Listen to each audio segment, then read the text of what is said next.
Stop. Okay, I've been muted this whole time. Okay. Okay, gamers. Sorry about that. Okay, what was I saying? Oh, okay. Look. Okay. Damie catboy crimes. That was no explanation for that. You know what? That's... I don't know why my mic just decided to disconnect itself. Okay.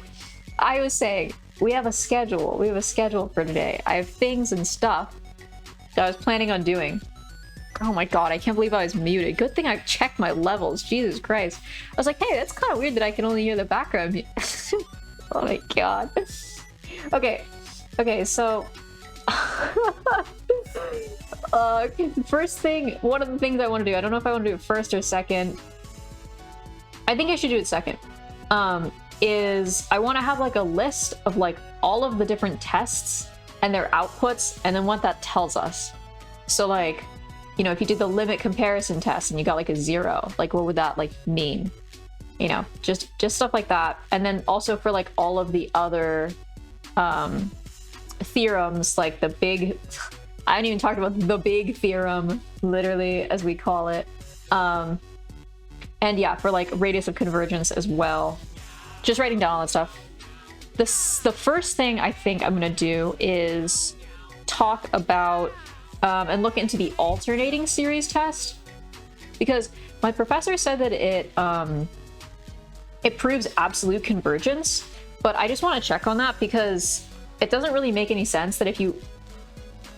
That means that like if an alternating series converges, it always absolutely converges, but I've seen alternating series that are conditionally convergent, so like I want to check that. Addy. Then I want to do the rest of the sections. This is why Battle Block makes me insane. Let me turn Addy down a little bit. I love him very much. But he also is talking. Okay, so do the rest of the sections that we didn't do last time. So we get to do interval of convergence, we do radius of convergence stuff, we do power series of like some other functions by substitution, by integration, etc. And then we can do the chapter review and that one section that was like, oh, here's a bunch of series, like just say whether they're convergent or divergent. So that's what I'm thinking of doing. That's a lot.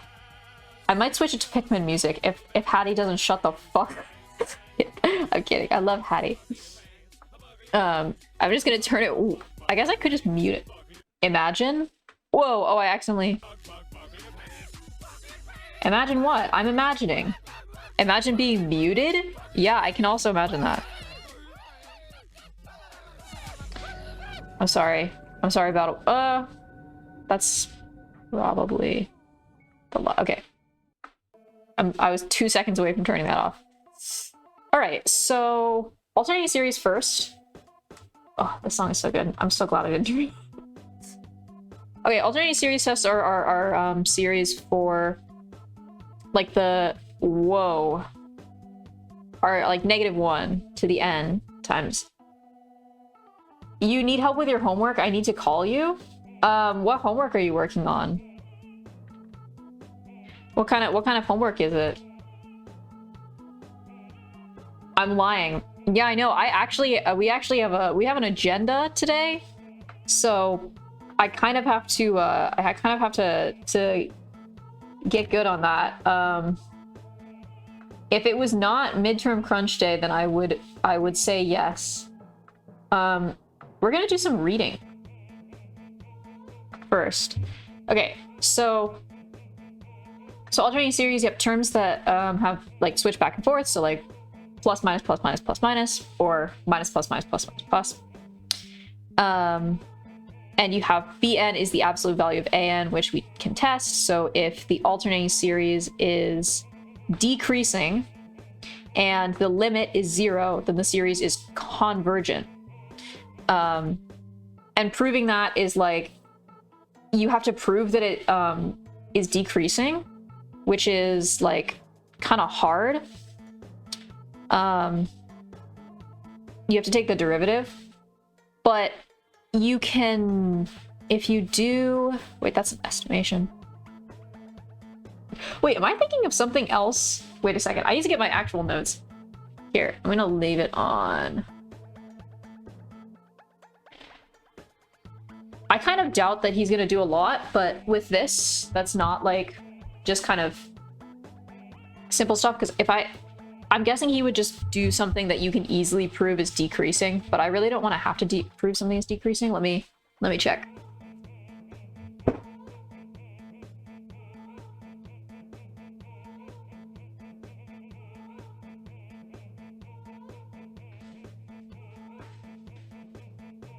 I found the holy grail. I'm back. Okay. Let's see. I'm looking for alternating series. That is not alternating series. That is the ratio test. Alternating series test. Consider the alternating series sigma an equals -1 to the n bn. Series is decreasing in this. Is that... Yeah, so if we talk about absolute convergence and we combine that with alternating series,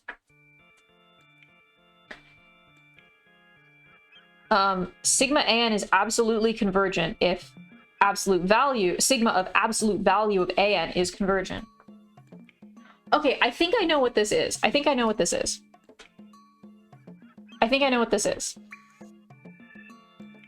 And I can ask him about this tomorrow as well. What I think the problem is that, so when you're proving absolute convergence, right, you have to prove two things. You have to prove that the series itself converges, and then the absolute value of the series converges. And what I think, like, the problem is that this doesn't prove absolute convergence. It proves, like, that if you want to call, like, the side of absolute convergence where you put the absolute value bars around it, like, if you want to call that absolutely convergent, like, that's what you're proving, but you're not proving that it is not conditionally convergent. Hey, Storm! Long time no see. How's it going? We're doing series and sequences. By the way, I like series now. I know. Big character change. Big change of heart. Because, like, for this example, like, if you have cos n over n squared... Wait, let me... Yes, you finally learned to love them. You know what? Okay, let me explain a little something. The reason why I learned to love them is because somebody gave me a motivation to like them. When I learned them the first time, there was no purpose. There was no, like, somebody going, yeah, this is why you want to learn these. And that's not very useful. So I was like, these aren't useful, so why would I like them? But now I understand. Now I understand why we use them. Okay, so, like, the example from my notes is, you increased your level since last time? Let's go! Hell yeah. So, like, if we chuck cos n over n squared in absolute value, right? That's, like, the same thing as 1 over n squared. Which is less than or equal, or it's, like, less than or equal to 1 over n squared. You can do it with limit comparison test. And that means that my brain just stopped working. That means that this is convergent because it's a p series, right? And so, like, this is also convergent because it's less than a convergent thing. And then the part that I don't get is, like, he's just like, oh yeah, wait, we actually proved this. Here's the thing.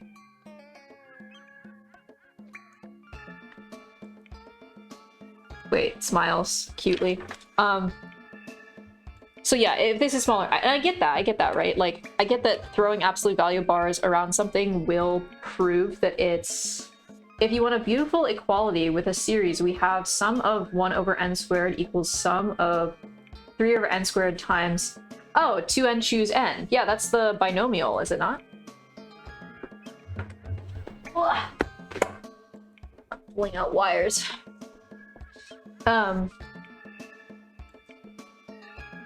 So the thing, the way we prove this is like, so if you have an is greater than 0, and then this is less than or equal to like 2 an, and then if you add an an absolute value and you put the absolute value here, then like if this an converges, this is smaller than a convergent, so like an equals an plus an minus an, if that makes sense. So we have like, if this converges, then this will converge, which is all we need to prove. But I'm not really convinced that like it's like absolutely convergent, because this isn't absolutely convergent, right? Like this proves that if the absolute value is convergent, an is convergent. But it's strange, because then like every alternating series would just be, or not every alternating series would be absolutely convergent all the time. No? Maybe? Like, let's see. It says, best example of conditionally convergent series is the alternating harmonic, yeah. It's convergent by the alternating series test, but it's divergent. Oh, by the series. Wait, but we wanna, oh, you know what? Okay. What I think it might be is like when you have a series that's alternating, that you're supposed to use the alternating series test to prove it, but like if you throw absolute value bars around it and that converges, then it's convert. If it doesn't do that, then it, but like 1 over n,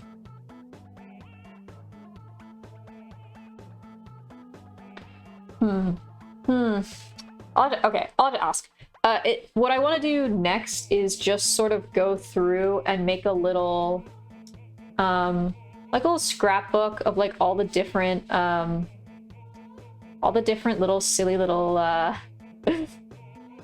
series and the different tests and just their results. So like vanishing condition is, or we call it this is like the limit of the ans equals 0. This gives possible convergence,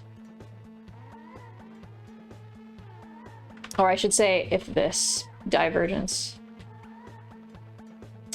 And after vanishing condition, then we have like the direct comparison test, which says that you have like an an and a bn.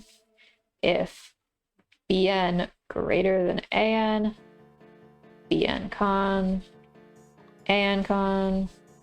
And this one is like not even, I can just compress this into LCT, but like if you have bn less than an, bn divergent, and divergent. If you want to study an interesting example, you have Bertrand's integral. It is useful to do integral comparison test. Oh yeah, we have integral comparison test, which is saying like you have an an, and then if the integral of an exists from whatever to infinity, n equals 1 or whatever to infinity, this exists. This is convergent. But like integrals are so silly. I don't think he's gonna give us one. Only because you just have to have a really specific function. You'd be like, oh yes, the series like x e to the x or something, like, you know, integration by parts, probably. Just to make it like quirky, you know how they do. Then what else?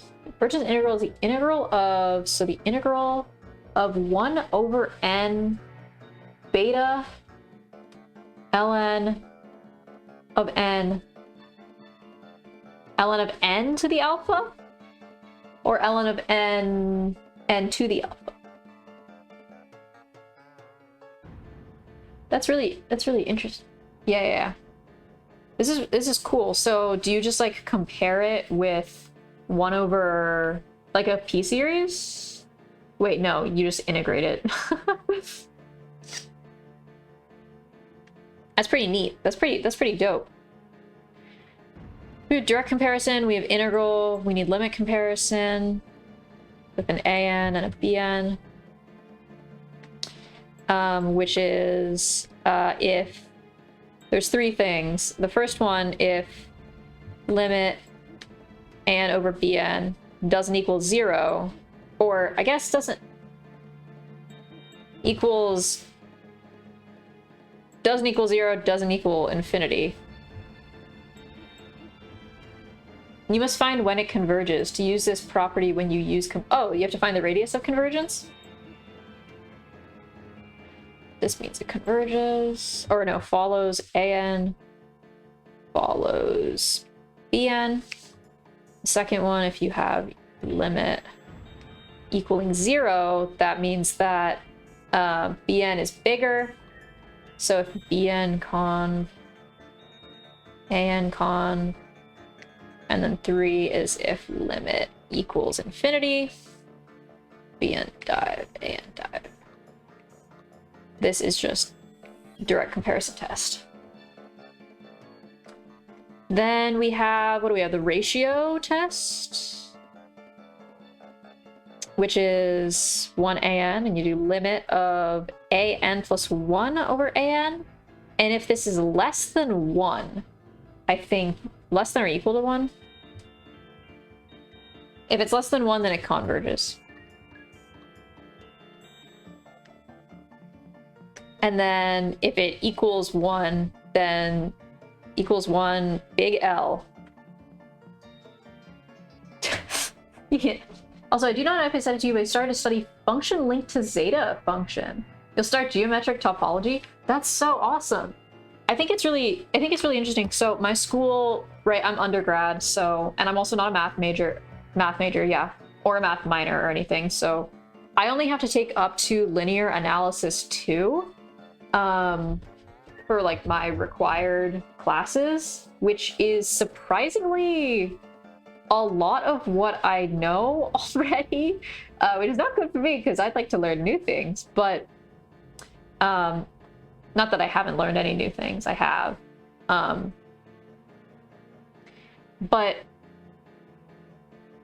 what was I gonna say? Oh, like I know a little bit about, like, I don't know about like complex geometry or like real analysis or anything like that, but I do, because I studied AI on my own, but like I learned about like tensors and like more matrix function like within that, or I guess I should say tensor, two-dimensional tensor functions, and tensors, and I was like, oh, professor, like, do we take any math classes like that exist here, you know, that have tensors? He was like, let me think, graduate analysis. And I was like, bro, I can't take graduate analysis. I really like my professor though. He's really awesome. I'm gonna ask him questions tomorrow. What else do we have? We have the root, but we're not going to talk about the root test because nobody cares about the root test. I did not start to study tensors. It's in 2 years for me. Okay, tensors are like a little silly. They're really not that hard. They're just like numbers in 3D. I mean, that's the best way that I can, like, because like in the reason, okay, let me back up. Tensors actually are like a very basic idea in computer science, but we don't call them tensors. We call them n-dimensional arrays. So like we'll have like a 3-dimensional array, you know, or whatever. And so when we do like AI and stuff, you call them tensors, but really it's just like nested arrays of stuff. Like, so if you're doing image processing, like you use 3-dimensional tensors because you have 3 color values, RGB, for each pixel. So it's kind of fun. It's kind of fun. I know what it is, but I have not studied them as a matrix space. Yeah, no, me neither. Me neither, homie. And I probably won't. Although, honestly, I wouldn't mind taking more math classes. I might try and, like... So, next quarter I'm taking, CALC 4, so that's multivariable here. Or maybe they don't call it that, but multivariable, CALC 4. Then I'm taking linear analysis 1, winter. Is that right? Am I taking linear analysis 1? No, spring. Spring? And then next year. But I kind of don't want to be, like, done with my math that soon. So I might take, like, some more stuff. But it depends on what I have time and energy for. Because I have, like, 6 classes for a lot of stuff. Okay, so these are all our tests, I think. There might be... Oh, I didn't write alt series. Alt series... There's kind of 2. I want to say alt series. So for alt series, you need to be if... This needs to be -1 to the n, bn equals an. If bn decreasing and limit of bn 0. You're going to bed? Oh, good night, Storm. I forget that it's like late. I know. It's like... It's 5 East Coast... It's like... Oh my god, it's like 5 East Coast time? Bro. Oh, West Coast, Best Coast. Kidding. Wait, are you like 6 hours? What's the time difference? Wait, what's the time there? I should know this. What's the time? What time is it? It's almost midnight? Oh my god. Holy shit, that's like... a 9-hour time difference? Wait, no. Wait, maybe. Wait. Yeah. Oh my god. That's crazy. It's like 2 in the afternoon here. It's like 1400. I don't know how they say it. We don't use military. We call it military time in America. We don't use 24-hour time. We use 12-hour time. Because I'm silly, and I don't want to think about more numbers than 12. So yeah, the limit of bn's go to 0, and bn is decreasing. Is that right? Yes. It's the opposite of your country. And then also, like, I want to make a note for alt series, use of absolute value. That's not absolute value, that's norm. Absolute value of bn. If absolute value of bn convergent... No. Yes. No. Maybe?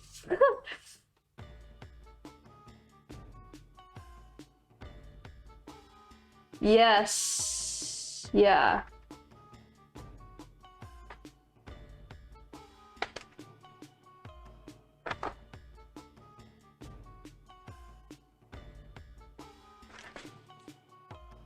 This is like this is kind of gaming the system. Conditional convergence. If bn converges, then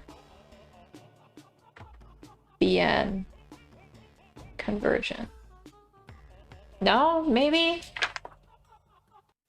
Yes. Oh god.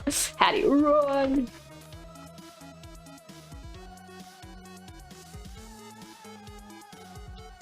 Yeah. Is there any series I can think of where, like, that's not the case? The absolute value is convergent, but the series diverges? Because, like... No. Because for conditional convergence, like... No, wait, yeah, that is exactly the case. No, it's not. So if you try this, okay, if this fails, if bn dive, use alt series test.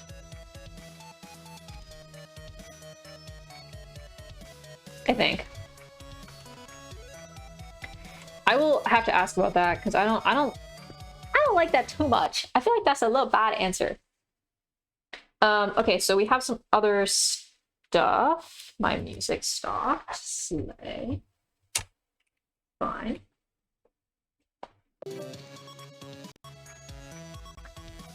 Okay, so we have like the big theorem, quote unquote.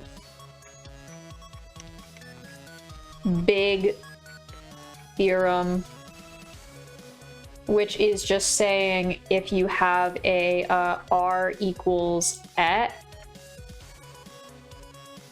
for any r where a series converges, x less than r, absolute value of x less than r will be convergent, and absolute values of x greater than r will be divergent. Oh my gosh, hi Clem! How's it going? I missed you. What's up? Radius of convergence. Okay, we don't need that. Bessel function. Okay, we don't need that. These are side quests we did. Oh, the substitute theorem. Which we can't prove. Omega lol. Oh, we can kind of... Substitute theorem.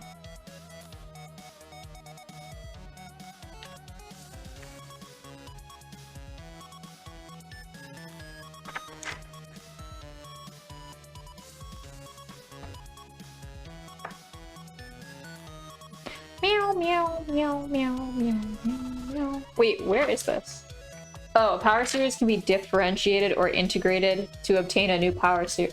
Wait. Yeah, of course it can... Whatever. Basically, it's you can plug in a function for this thing, and then it turns into a new power series. Oh, wait, I just... You had a big delay on your end. So if you okay. What have you been up to? How's it going? Like, what have you been, like, doing?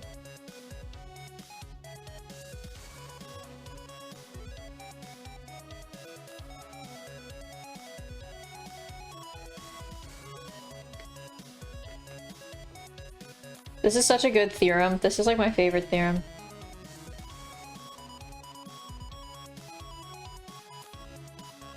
Literally nothing cool. I've been... What have I been doing? I also did some art. Wait, do you want to see my... There's my art. I did that art. That's me. I really want to make a new model for Damie, or I want to re-rig his mouth at the very least, and make him a new outfit and also new hair, and oh my god. No car, no job, no school. I'd just be giving myself tasks and completing them. Oh, Clem. Clem, you would be so... I wish you were here. I wish you were at my school. We would vibe so hard. That's so cute. Yeah, he's a little evil little guy. What else have I done? New model? I should. That would be so exciting. I know, and I'm so much better at rigging now, and I won't do it in a stupid way. I'll do it in a smart way. And it'll be so great. Because, like, oh, if I don't, like, fuck it up. My head angles are actually really cute, and they're very good. I wish I go to college next year. I know, I won't have to flip my face. It's so stupid. Yeah, I'd love to re-rig. My arms are also hella scuffed. They are so... I didn't even mention how scuffed the arms are. Look at this shit. Look at what I turn, what my arm does. Don't mind it, don't mind it, don't mind it. And I can maybe rig my shoes? I just gave up on rigging my shoes. I literally lolled. I was like, what? Yeah. I was like, hey, so, funny story, like, to this person I know who's, like, really good at rigging. They're part of, this one, like, rigging. They're not part of Iron Vertex, but it's like Iron Vertex. And they were like, what are you doing? They're like, what the fuck are you doing? Shoe rig? Okay, here's the thing, is I unlocked the ability to, like, do really smooth transitions. 'Cause people normally have, like, I think I see it a lot in models where there's, like, trouble if they're moving between two parts, then, like, it doesn't look smooth. You learned 4 channel points after last drown him day? I know, I only drank a Capri Sun. I didn't even get water. Smiles. You know what would really suck is if you guys made me go all the way to the what's it called? Like the frickin'... I keep wanting... What is it? Dining hall to, like, go get beverage. Uh-oh, hydrate. I don't have any... I don't think I have anything. Walking stream? I am down to do a walking stream at some point. Right now, I'm not gonna do a walking stream right now. I have water. I will get it. Okay, this is not... I don't need a walking stream. It's just over... It's in my room. Yeah, right now. Me, I'm gonna study for my midterm. I'm gonna review for my midterm. Also me. Walking stream, guys. Walking stream.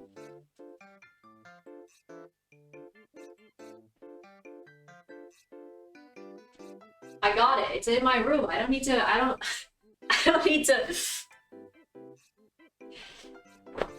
don't need to go walk to get it. I missed my PC so much, guys. You don't even know. Guys, I miss it so much. I should have streamed me walking to go get it. Why would I do that? Then you would see my floor. You would see the Tide Pods on my floor.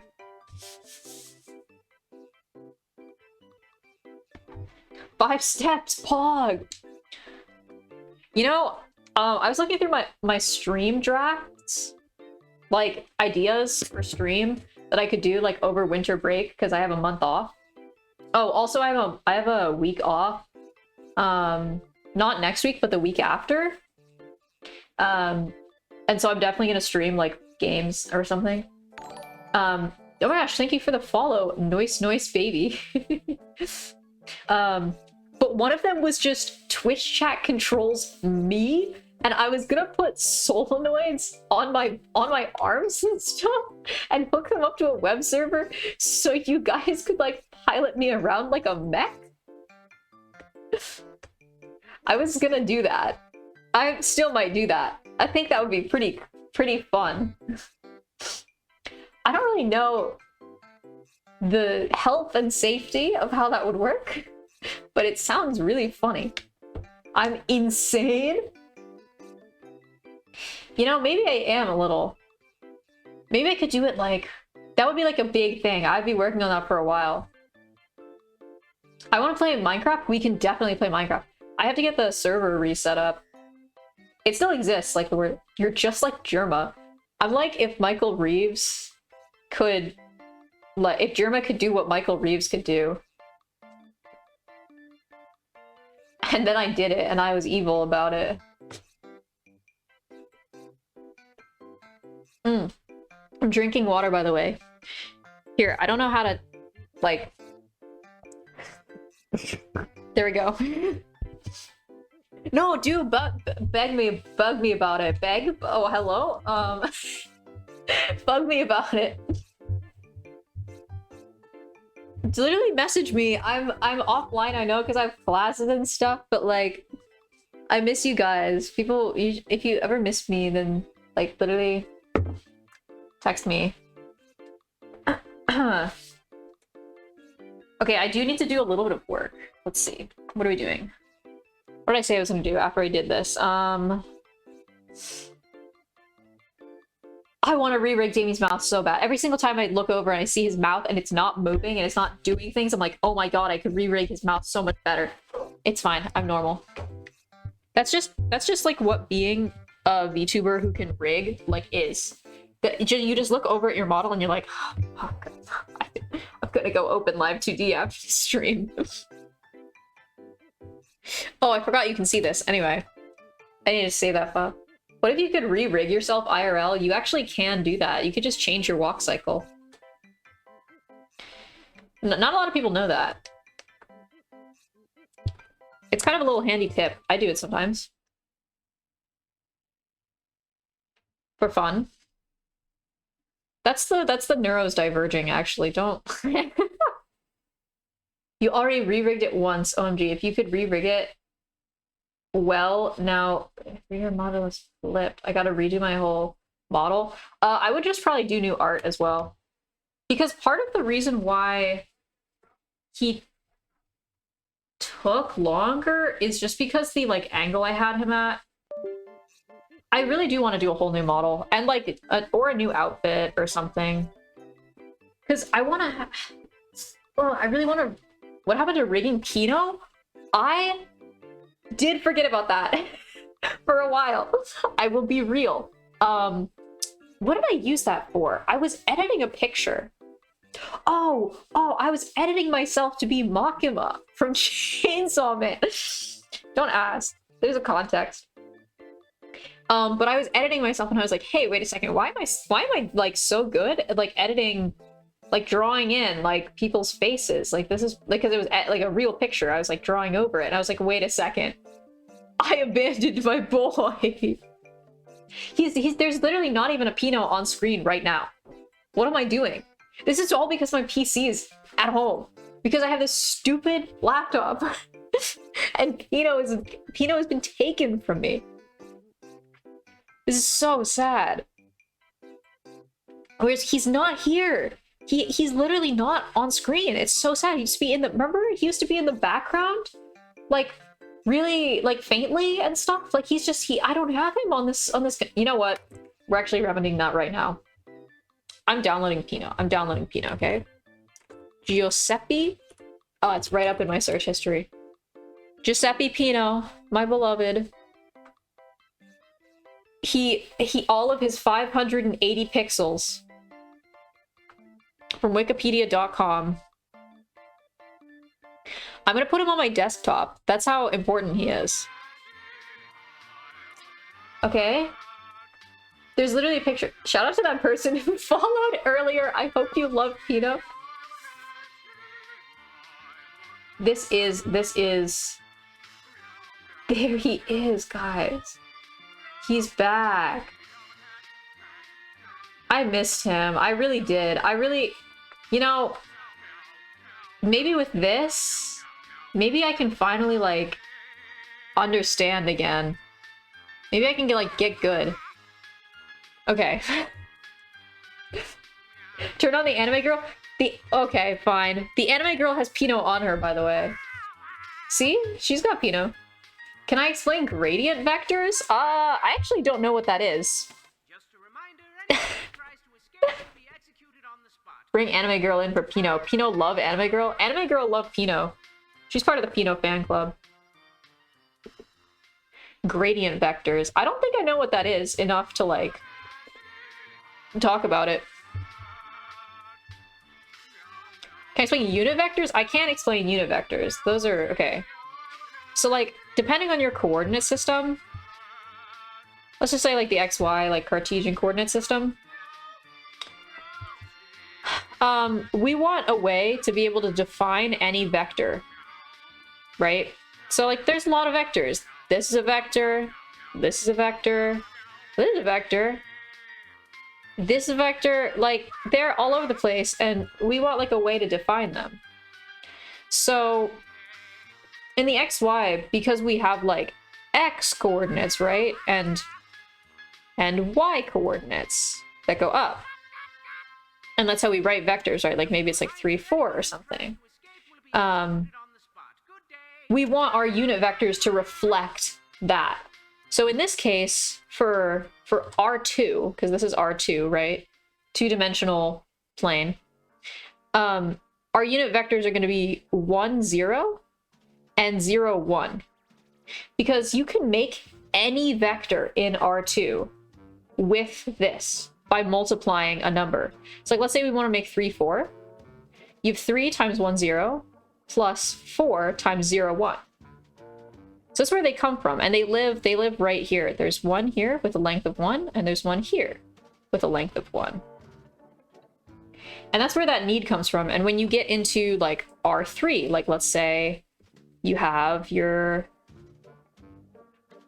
this, right? And there's like some, yeah, there's some vectors on the floor, but also there's vectors that go up here and down here and come at you out from the page, like here.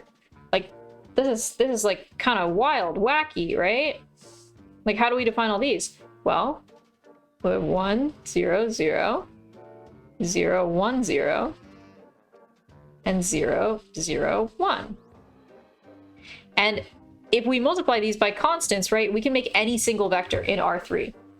So that's why the unit vectors. And they live here, here, and here. Can I say workforce? Like just what work is?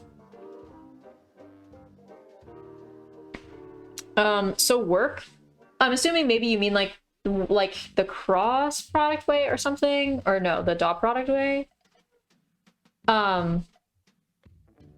Physics, oh, okay. So, I think the easiest way for me to think about work is when you go to your job and get paid. It is when you go to your job and get paid. You're so right. Oh, I forgot I can't switch back to damie. I miss my PC. I miss my PC, guys.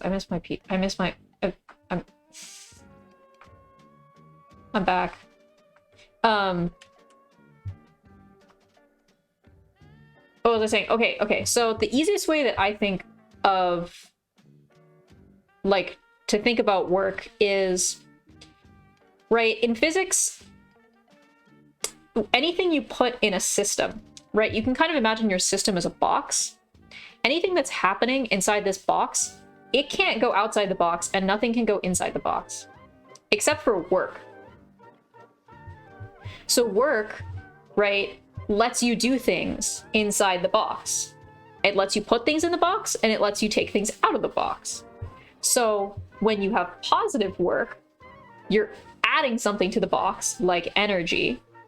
You're adding energy to the box. When you have negative work, you're taking away energy from the box. You're taking it out. And if you don't have work, all this energy has to stay in here, right?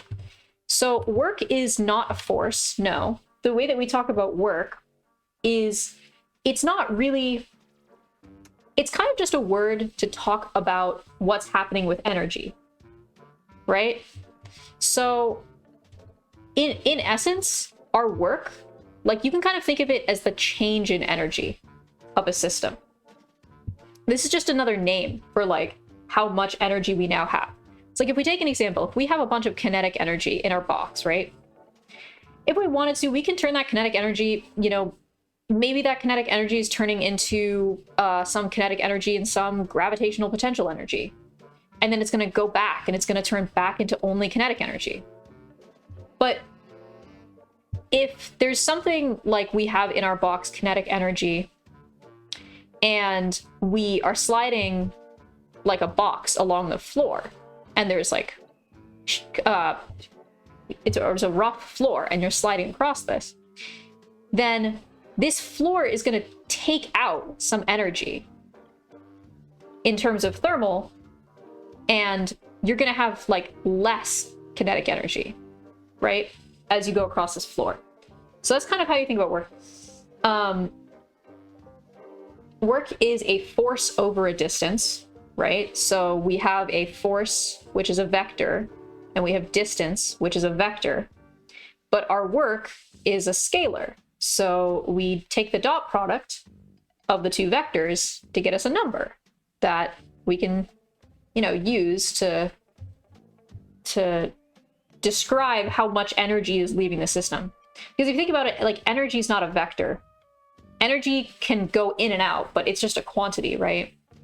Like, the sun's joules, you know, the sun's energy is not like, it's not a vector. So potential energy is also work, right? Let's say, so work is basically like, anytime something is changing in regards to energy, there is work like being done, quote unquote. It just depends on how you define your box, right? Like if you have an object, right, with some potential energy, or let's say you have an object with no energy, and then you pick it up and you hold it up here, right? Here's your hand. You're delicately holding this box. You've now given it energy, right? But the box isn't really, you've put energy into the system because you've given it height, right? You've moved it. So because if you were to not have your hand here, this box would fall, right? So potential energy is, in the simplest way, it's just the potential for something to move. Because the only inherent energy that an object can have is kinetic energy, right? You can only have object of motion. Everything else is based off of something else. Let me know if that makes sense. Hi, do you think you could help me understand trig better, like sine, cosine, tangent, and logarithms? Oh, okay, yeah. I'll do a quick, let me see if I can give you some like quick deets. Okay, let me think about this. Would be the most helpful. Okay. So I think the best way to think about trig, right, is there are a lot of things in the world that are together, right? And these create angles, right? So maybe it's vectors, maybe it's triangles, maybe it's other shapes, but a lot of times you have things intersecting with each other, or things that are more complex than just like straight lines as well, right? Like maybe you have a type of function that is repeating in this sort of wave-like fashion. Like there are angles that there are like phenomena, I guess, that are more complex than just simple lines, and we want to be able to talk about the relationship between lengths of things and their angles. So the way that we can do this is if we take a circle. So when people talk about trig, they normally talk about the unit circle, which is just a circle centered at the origin of the Cartesian plane, with a radius of 1. Now, if you know any trig, a little bit trig, if we draw a triangle out here, right, and we just drop this down, since this radius right here is going to be 1, and this is our angle, like theta or whatever. So by doing our like SOHCAHTOA, right? If you know SOHCAHTOA, the trig functions, sine, cosine, tangent. You can think of them as SOHCAHTOA. And all this is saying is sine is the relationship where you have the opposite side of the angle over the hypotenuse. Cos is the adjacent side of the triangle over the hypotenuse. And tan is the opposite side of the triangle over the adjacent side. These are just names for where the angle is, right? So in this case, this side is our hypotenuse. This side is our adjacent. And since this one is across from the angle, this one is the opposite side. So in this special unit circle, if we want to look at like how we can write these different sides, right? What we can write this as is, let's just set up some equations, right? So let's start with what is sine of theta. Sine of theta is going to equal this opposite side here, so opposite, over the hypotenuse, which is just 1. So this sine of theta actually represents this height, of this point here. We can do the same thing for cosine of theta. This is going to give us adjacent over 1. And then tangent is going to give us, it's going to give us like opposite over adjacent. But what we really care about is this stuff. Because what we can do is, by knowing this, like if we have this length 1 here, we basically get that like sine of theta is equal to this opposite side, right? And this is the y, what is it called? Coordinate, y coordinate of this point. So sine of theta equals y and cos of theta equals x. And in the simplest sense, this is what's going to be most important to you for calculus. Now, another thing, right, is like graphing these functions. And what you can do is when you look at this unit circle, if we know that our sine is going to be y and our cosine is going to be x, right? Let's say if we have sine, let's say our theta is 0. If theta equals 0, we want to figure out like what is sine and what is cosine. In that case, well, our radius is going to be 1, right? And we know that cosine is going to be x, so we know that cosine is going to equal 1. This point is, right, 1, 0. And we know our sine is going to equal 0. So then if we go along and keep doing this, like let's say theta is pi over 2. I don't know how much you know, but like we call the full length of this unit circle from 0 to 2 pi. Like a full circle is 2 pi. So at this point this is pi, at this point this is pi over 2, and at this point this is pi 3 pi over 2. So like at 2 pi, we have this point here being 0, 1. So we know that sine is going to equal 1, and cosine is going to equal 0. We can keep going. So at pi, you're going to get cosine is -1 equals -1, sine equals 0. And then at pi, 3 pi over 2, you're going to get cosine equals 0 and sine equals -1. If we graph this out on like a little graph here, at 0, we're going to have, if we want to graph, let's say sine. At 0, sine is going to be 0. At pi over 2, sine is going to be 1. At pi, sine is going to be 0. And at 3 pi over 2, sine is going to be -1.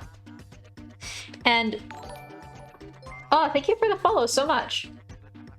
And what we can kind of look at, and this is a little bit more of a visual proof, but if we look at just this chunk of the circle right here, and let's draw like a bunch of triangles, because what we want to do is we want to figure out what sine like looks like in these points, even though it's not as easy as just like the top ones, right?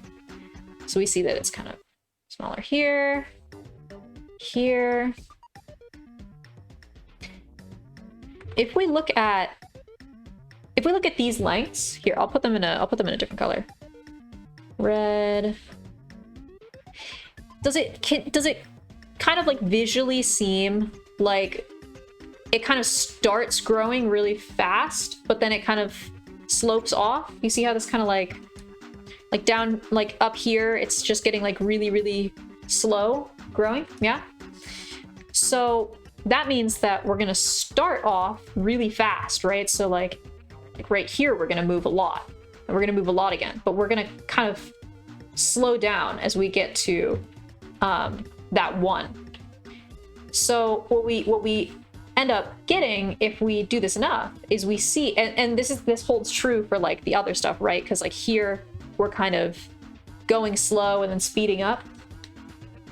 So as we go to pi, it's like we're going slow and then we're speeding up. And then as we come down here, we're going fast and then slowing down.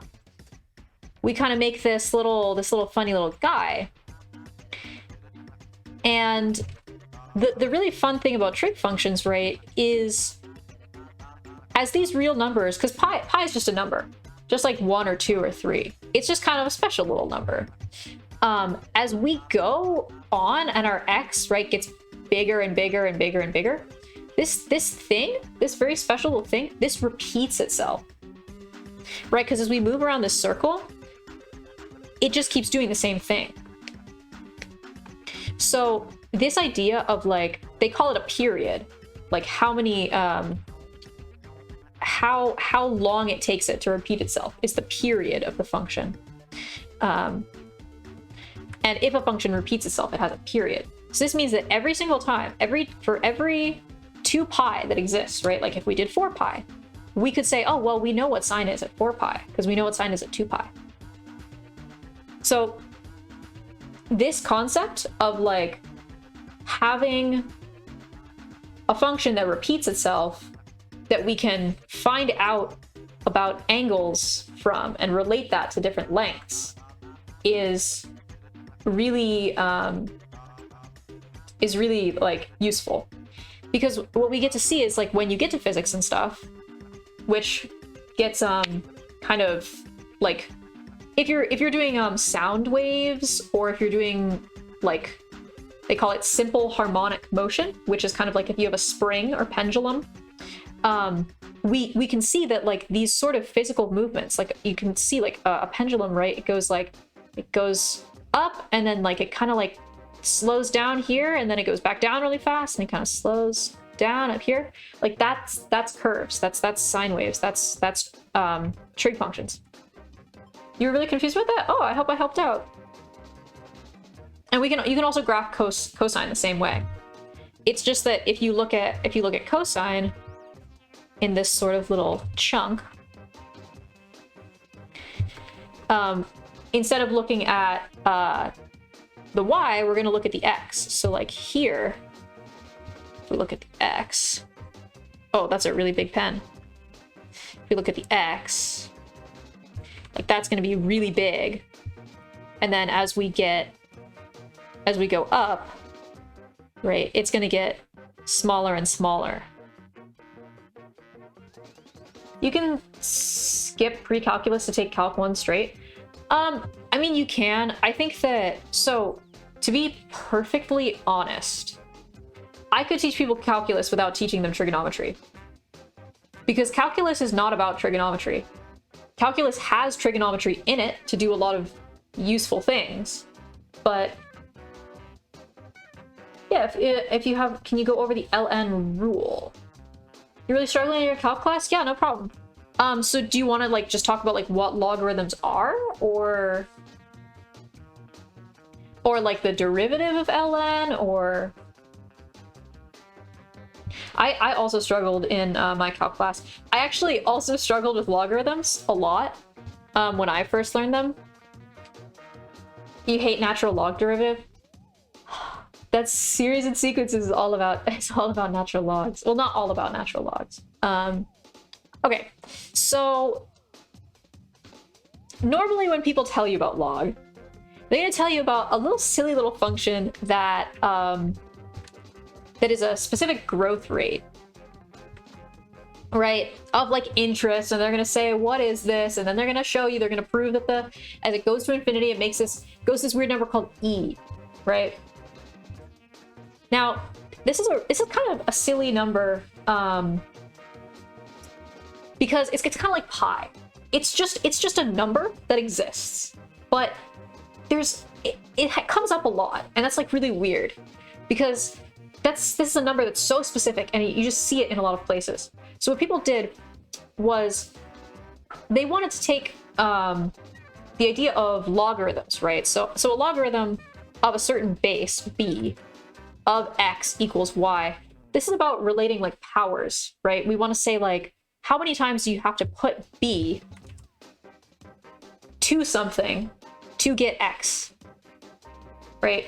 Like we're saying, if this was log, if this is log, you know, what's a good, I guess one of the best ways to describe it is just by doing log of like 10 of 10 equals 1. Right, you only have to put 10 to 1. It's 10 to the 1 is 10. Right, if you have 100, then this would equal 2, right? Because you have to put 10 to the 2 to get 100. And so what people said is they said, the first time I heard about e to the x was in calculus, and I don't understand it. Okay, so this idea, right, of having powers related to different numbers and like powers of themselves, it comes up a fair amount, because the thing about e to the x is it's a function, right? It's just a function like any other function, but it's so important that what they decided to do was they decided to have a log of e. It's so special that they wanted to make a log literally called ln for the natural log that is equal to log of e, because this number is so special. So, and a lot of the times, once you get past just learning about logarithms, you're only going to see things in natural log. Oh, bye, Clem, have a good dinner. You're only going to see things in natural logs because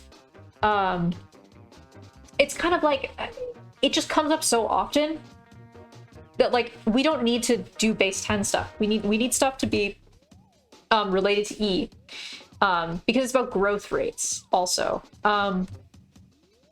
So okay, e to the x is a function, right? It's an exponential function, and we can take a look at what it looks like. I will put it in Desmos. Now, it's a silly little function, right? We know about exponential growth. This is going to look something like, you know, e to the 1, e to the 2, e to the 3, right? It's gonna go up like that. But it really the reason we use it is because how do I put this? In a lot of other applications, like this could just literally be like a function that's like I don't know, 3 to the x. Like that's like it's almost exactly the same as e to the x. As we can see, right, if I graph like 3 to the x, oh wow, look how different that is. Crazy, it's so different. The blue one is 3 to the x, the red one is e to the x. So we're less interested about like e, right, and ln, and we're more just interested in terms of exponential growth. We want to say if something keeps adding on to itself, right, where is that going to get us? So in calculus, one of the really funny things that we found out was that if you take the derivative of e to the, okay, I assume you know what a derivative is, but if you don't, we can just briefly touch on that, right? Derivatives are about rate of change, like how quick a function changes. Okay. The really special thing about e to the x is that if you take the derivative of e to the x, its derivative is e to the x. Yeah. And that's wacky. That's wild. And you can prove that by doing the, you know, like f of x plus h minus f of h or whatever. And that's fascinating, because normally when you take function, it gets like smaller, right? It's like if I take x cubed, I would go, oh yeah, 3x squared, oh you got 6x, 6, 0. You normally get to a 0, right? But e to the x is special because e to the x is always itself. So that's why we care about it in calc, really, because it's an exponential growth function. So that can help us model things in the real world, like population growth or something. And also because its derivative is itself, it's a silly little guy. It's a silly little, interesting little guy. A lot of things in math exist because people were interested in them. They found out a little fact and they were like, huh, that's weird. Let me do a lot of work with that to find out why it's that. For applying, you said like applying ln derivatives. If you say ln of x, right, we know the derivative is like 1 over x. And that's also pretty special. Because normally there's some like connection between these things, but this one, like if you take the derivative, can you say a super hard looking function, but then use the ln rule, and suddenly it isn't a fraction, all the exponents are gone. The ln rule. Are you talking about like... let me think. The ln rule. Are you talking about like if you have like something like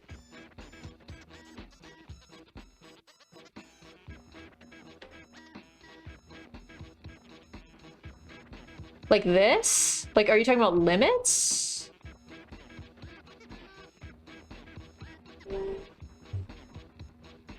ln rule. I might have to, let me... ln rule.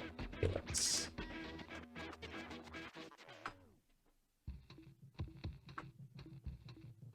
Or are you talking about implicit differentiation? Kind of, but we need to use the derivatives to find implicit differentiation. Implicit differentiation is like, or are you talking about like, when you say complex functions, are you talking about like complex numbers? Sorry, I'm just trying to like find the derivatives of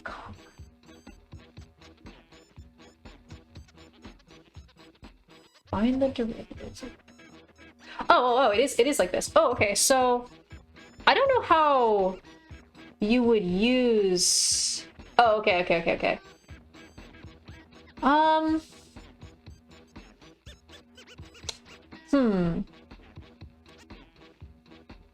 The ln... Do you maybe mean like if you have... Is it like a chain rule thing?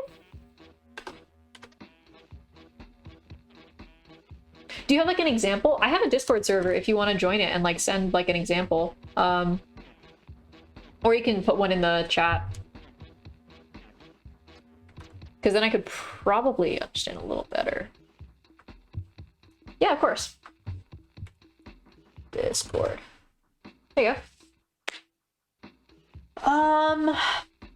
How far are you into calc? Have you done... so you've done derivatives. Have you done... Are you just trying to say like there's an ln in it? Is it like derivatives with ln? Like ln... Oh, okay. Did you just learn, yeah, the L'Hopital rule for limits? Yeah. Yeah, that's just... Okay. I don't know if I've ever heard of that thing. The ln rule. ln rule calculus. We take the logarithms of both sides? I know about implicit differentiation, but... I don't know this stuff. Okay, yeah, of course. Take your time.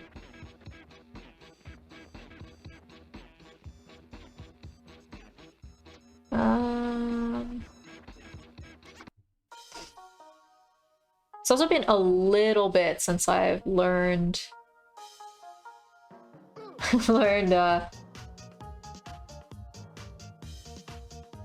math is not worth it. Lies. That's a lie. Math is worth it. What was I doing? I completely forgot.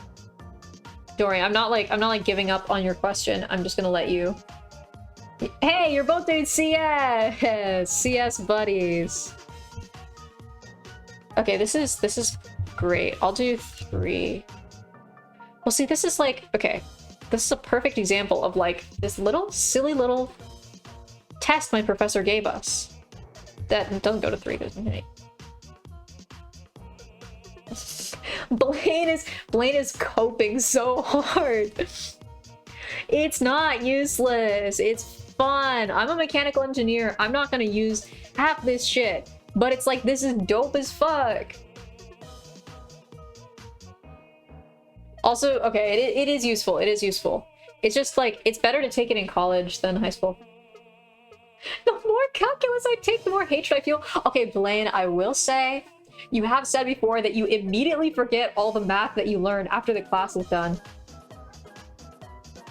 Like, that's not healthy. It's not gonna make you enjoy math. Maybe you could review coding? I do coding too, teehee.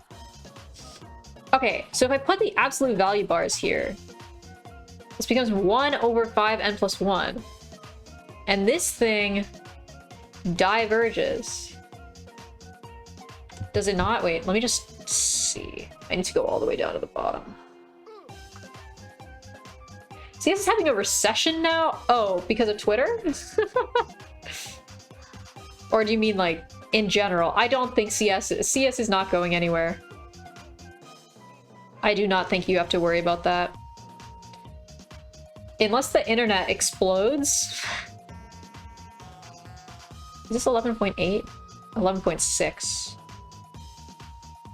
3, conditionally convergent. A lot of people have a CS degree and still can't get a job. Yeah. But that's like, there is some of that in every major. You kind of have to be like, you kind of have to have like experience. That's what a lot of people get stuck on, I feel like. So this is divergent. By the alternating series, how do I prove that this is... wait. If I say that it's... CS degree is not that good anymore? I think it depends on from where and a lot of other stuff. And also, like, if you can get internships and all that stuff. Jobs are hard to find. I mean, I like doing engineering because I know that I can do it, and I know that, like, people want engineers and not everyone can do it, I guess.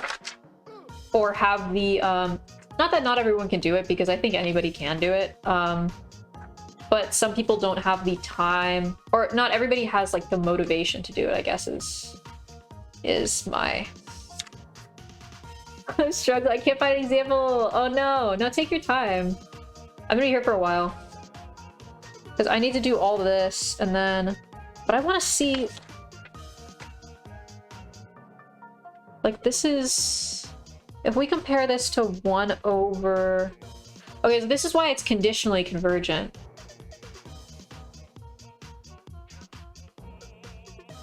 But in this case, if I take this series and I say 1 over 5n plus 1, because this is the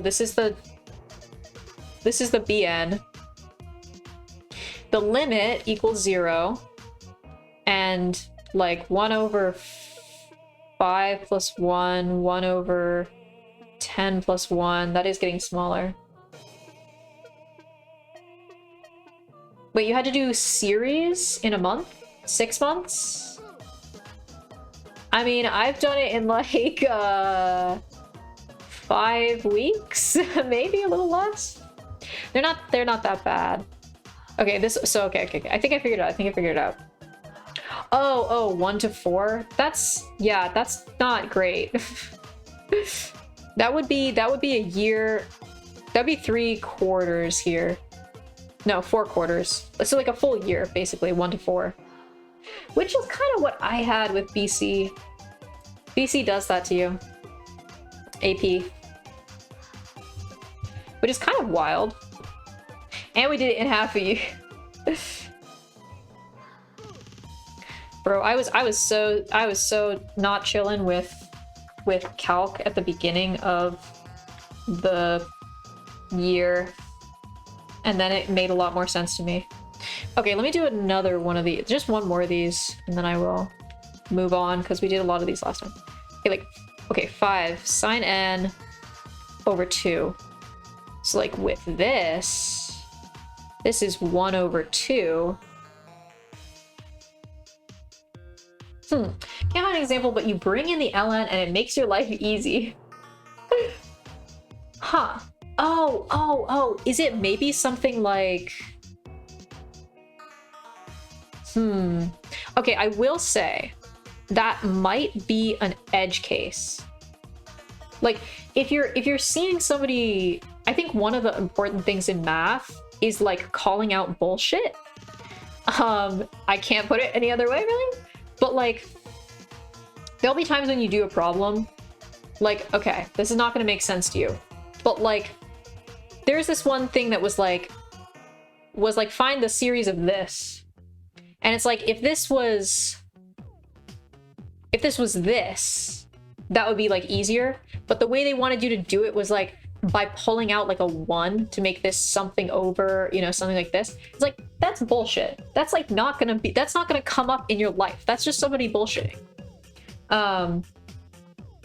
So it might just be that like LN problem was a specific bullshitting technique that you just have to kind of know, that won't, like, if your teacher is mean, that won't come up later.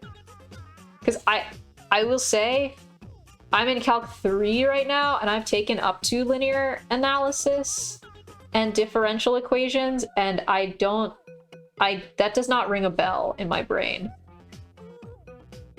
So I wouldn't worry about that too much. If you can understand, I would say if you have trouble with trig, Khan Academy has a really great course on it. Yeah, it's probably BS. I'm gonna guess. There's some really BS-y things that happen. Especially if somebody's like adding and subtracting something. Paul's notes are so good. Paul's notes are so good. If you're having trouble with actual calc stuff, Paul's notes are very good. Wait, does Paul's notes also have trig? Paul's notes. Here, this is the... Oh, wait, they do. Wait, no, he does. Yes, he does. No, he doesn't. Maybe he does. No, he just has calculus and differential. When do we get Damie's notes? Bro, I will make Damie's notes. Paul's notes is good for calculus and for differential. I literally learned off of Paul's notes for differential. My teacher did not have a textbook. He was like, bro, you know what? We're just gonna use Paul's notes. And we were like, hell yeah, we're just gonna use Paul's notes. And then Khan Academy, yeah, let me send that too. Sorry, I'm a Khan Academy head. Trig. Just because it's so slow. Hydrate, I was just about to do that. Organic chemistry tutor for speed learning is the best?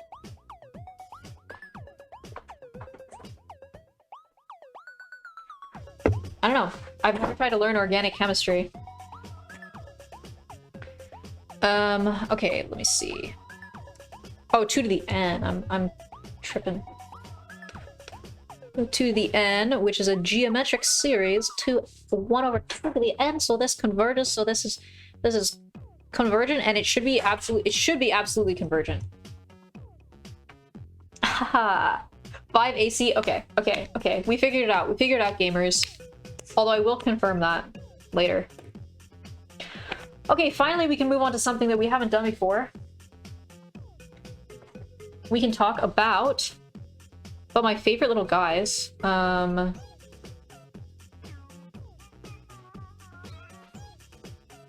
Power series. We get to talk about power series. Dude, just like Chainsaw Man. She's in there. She's in here, guys. She's in my textbook. Okay. Radius of convergence, interval of convergence. Now we talk a lot about power series, right? We talk a lot about if they've got a little n in them, if they've got a little number in here. But you know, not everything can be great like that, because that n is going to increase, right? But what if we threw in a second variable to make our lives so much better? What if we put an x in there? What if we put an x in there? That's kind of the point of this chapter. This section. And then we said, hey, for those x's, which one of them make the series converge, which one of them make the series diverge? And we said that, and we said we want to make our lives so much better. Definitely not worse at all. 2n minus 1. That's 11. Okay. So what we're gonna do is ratio test the hell out of everything. That is the only thing we do in this chapter. 2n plus 1 over 2 times n plus 1 minus 1 times 2n minus 1 over x to the n. We're gonna slap a little limit on this guy. These x's are going to cancel out nicely. I'm going to pull the x out because this is just a number. And pop the limit in there. We're going to get 2n minus 1 over 2n plus 2 minus 1, which is plus 1. And this is going to be less than or equal to 1, because that's how we do it here, I think. Am I lying? I'm pretty sure that's what it is.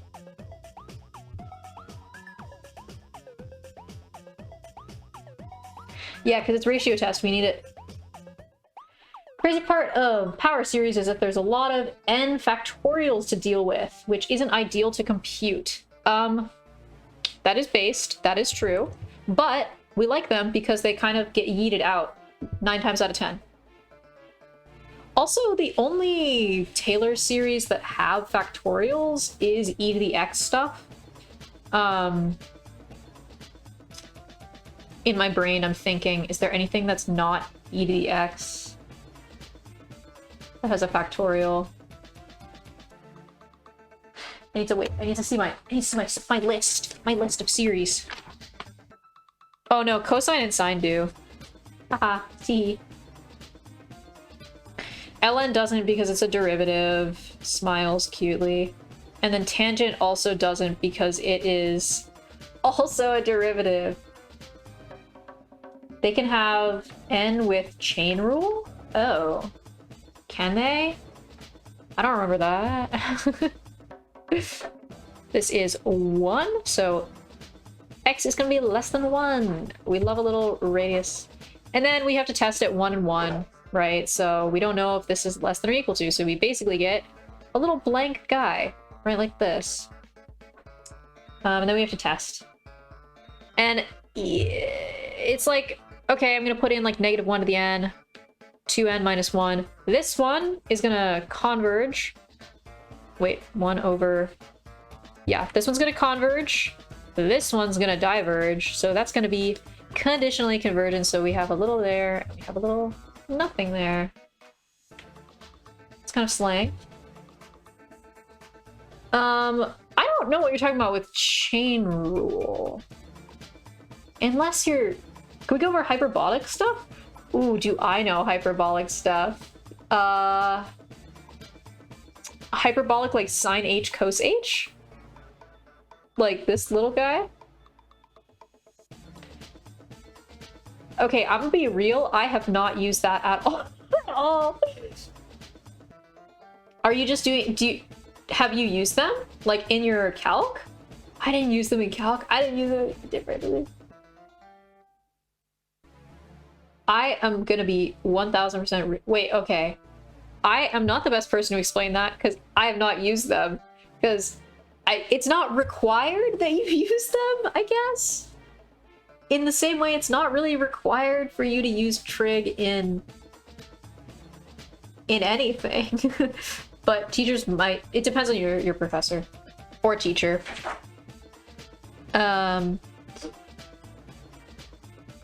Let me see. Let me do like a little harder. Let me do a little harder one of these. I'm not doing a binomial one. I will do a little... Let me do a little 25. A little 25. Problem 25. Which would give us 5x minus 4 to the n plus 1. I'm just gonna skip to the... I had to speed learn sine h cos h in 5 minutes from the exam calc 2. Let me look this. Okay. What is sine h used for? Okay. What is the importance? Differential equations. There we go. The answers are spot on about a real world application. A catenary is a type of curve. Okay, yeah, it's differential equations. Don't worry about it. Or linear algebra.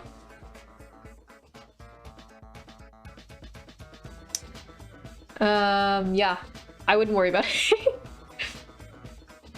unless they're just flexing them for fun, which they might be. Apparently it's second order differential stuff, so. But my second order differentials were partial derivatives and psi. Another quick question. When you took Calc 1, what was the difficulty of problems you were given? Could you possibly give an example of 2? I can 1000% do that. So I took AP BC calculus, which was basically Calc 1 to Calc 3, give or take. So if you want to see, we can go on Khan Academy because they have problems from it. AP, it's like a standardized American class that's like it's kind of like the SAT or whatever. Like, okay, we can do this. We had a little fun little silly time. I'm gonna get them wrong. Okay, like this. Can you see that? Let me zoom in. Let me crop this.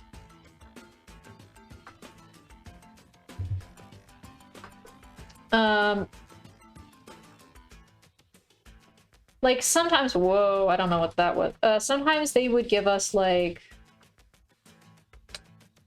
so like something like this is, you take the derivative, right? And then do 30 problems. Oh, I'm not doing that. You take the derivative and then, you take it again, double, you know, for velocity. I'm just gonna guess something random so we can leave. Oh, I guessed correctly. Okay, convergent and divergent series. This is a P series, so there were series and sequences stuff. But that's not from Calc 1. Integrals, this is also not from Calc 1. This would be, I think that. Basically just like derivatives of stuff. I'm trying to think, what else would I have done in Calc 1? Oh, I guess maybe like the hardest thing would have been like related rates. I didn't like related rates a lot. What else? What else? If you do want to look at any good calculus content, this I would say is very solid. It is not going to give you a... If you're interested in learning calculus from a person, learning calculus from a person who understands higher levels of math than calculus. I feel like my teacher gives us super hard problems. My score on the last test was a 40% and the smartest guy in the class got a 55. Okay, I took calculus in high school, and so everybody did really well because they needed us to get good grades so the high school would look better. And also so that we could get good scores on this thing because we needed to get into college. But in college, like my class for Calc 3, like the average is like a 70, you know, and that's like normal for our department. So it varies based off of, you know, your school and also your department. But if you're taking college calculus, like I would not worry that much. Also, if they don't curve it, that is kind of stupid. I don't know why they wouldn't curve it, but for grades. Fundamental theorem is pretty insane. It's not curved? Are you in wait, are you in undergrad? No way. That is messed up. Imagine not that's just embarrassing as a teacher if you don't curve that. Yeah, my entire grade is depending on 3 tests, and I have 1 tomorrow. No homework or extra credit. Yeah, I have 2 midterms and a final. Fundamental theorem is not insane. It's just like f of x dt from like, wait, what is it?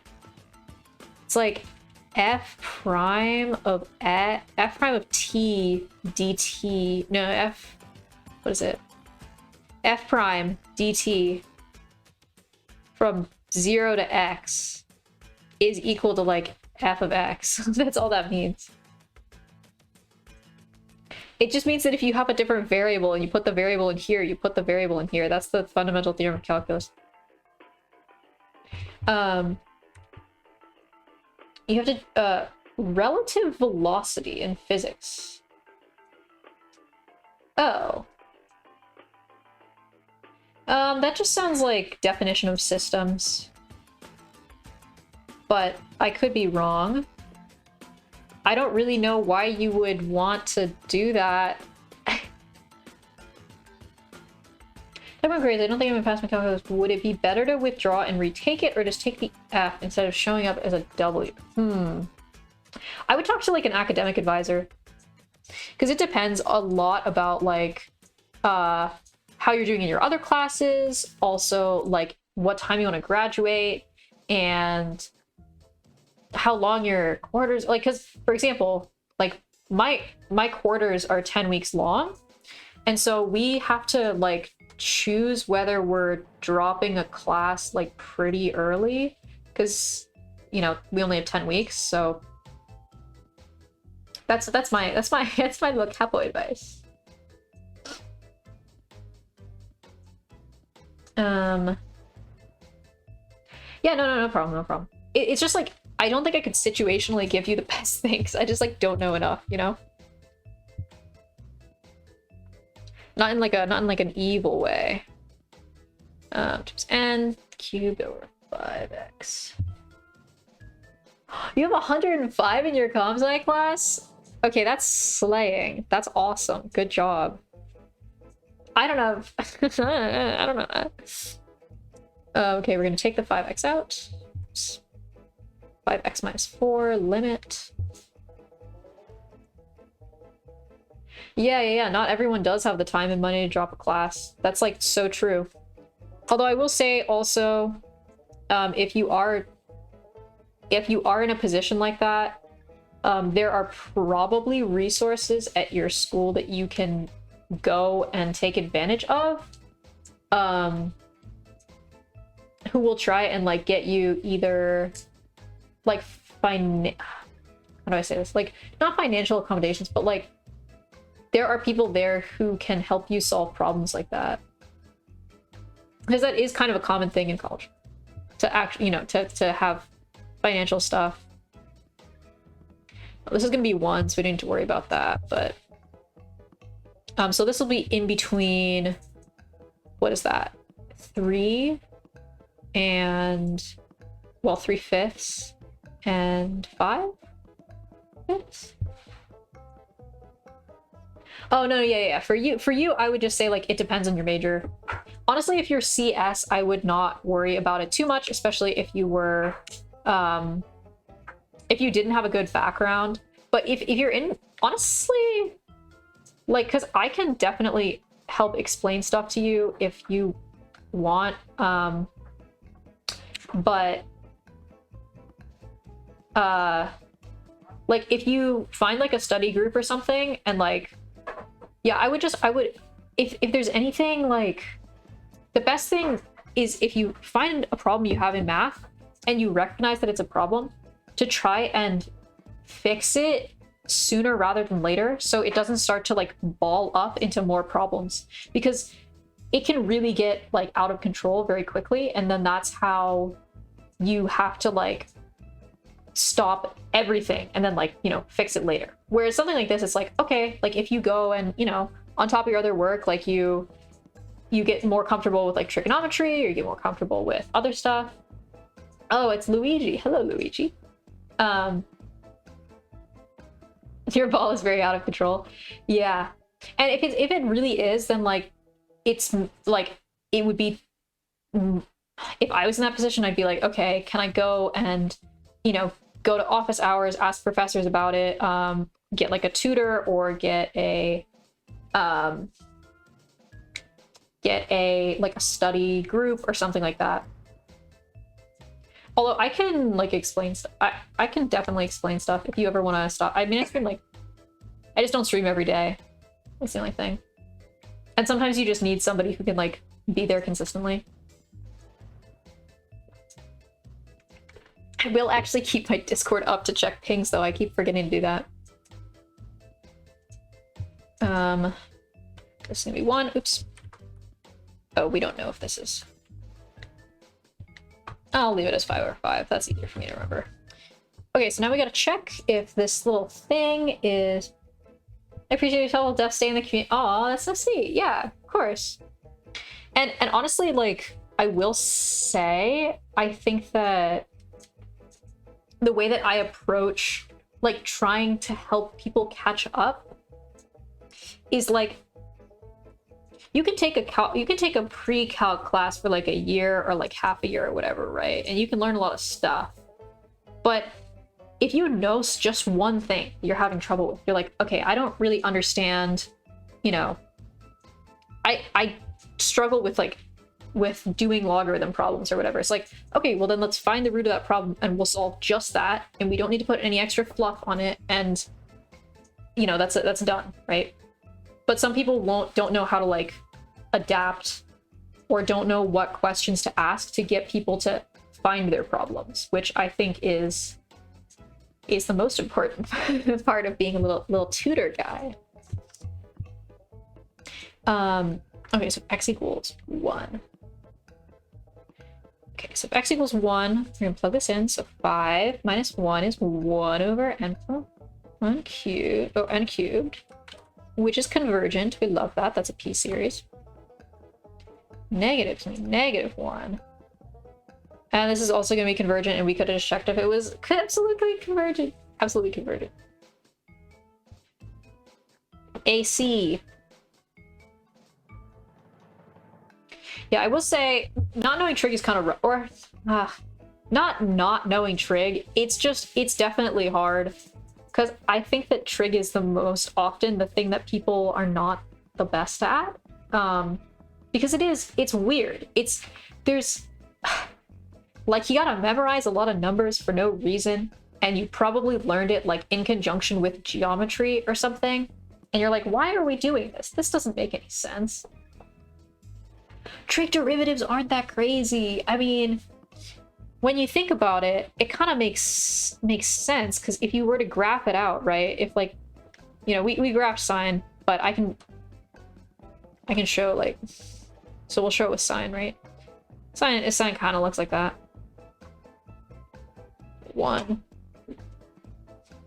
Like, if we were to take the derivative, we can see that it's like really big here, right? It's like really big, and then it kind of gets like smaller, right? And what function do we know that like starts out big at theta is equal to 0 and gets smaller as it goes to pi over 2? It's like, oh, well, that's just cosine. And there we go, right? Like, oh, we start out and then we get smaller. And it's like, okay, well, now we're negative, right? Because this is negative. And we're getting big really fast again. It's like, okay, we're getting big fast again. We're going to go down to, you know, down here. It's like, oh, wait, we just drew cosine. There you go. Even the trigonometry in physics is not that simple. Well, that's why I really like to think about the unit circle when I think about trig, is that one of the most important things that you can think of is that this is sine of x, or sine of theta, and this is cosine of theta. Because if you can get in your brain that sine of theta equals y and cos of theta equals x, breaking down forces in physics is just like, oh, okay, so I have a force on this box that's going up. Let's say we have a normal force. I'm not going to do it like my professor because I think it's dumb. A force normal, mg. Okay, we want to do components of this. Okay, Fn minus mg plus. It's like, oh, well, I know y is sine. So if this is force F sine theta. Bam. Like, if you can smush those two together in your brain, then it's so helpful. I wish I had your intelligence. I'm just a silly little guy. Oh, it's okay.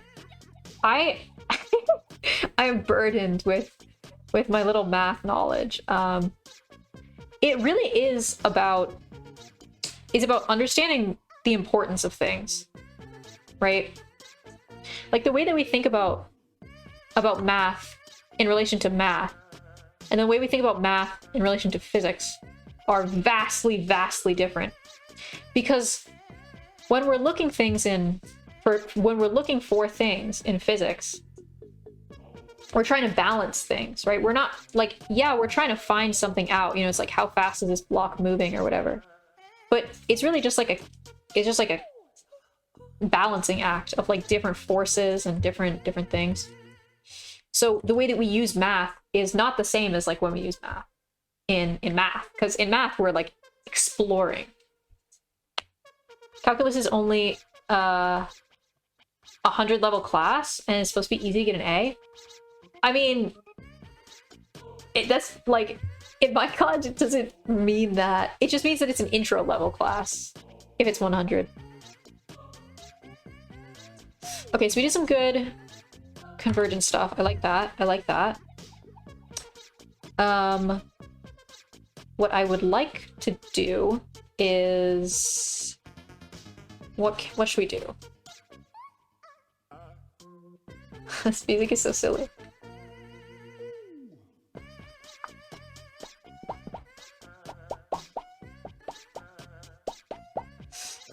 Okay, we can do representations of functions. This is that, what was it called?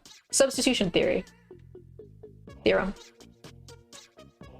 Differential integration? Yeah. If I'm being held hostage, blink twice. I'm not gonna blink. Actually, my model doesn't transfer blinks that well. I think it mostly only blinks when I move, when I turn my head. My tracking is subpar. I wish I had better tracking. He's being held hostage. Oh, yeah, sure, I am being held hostage. By the numbers. The numbers are getting to me.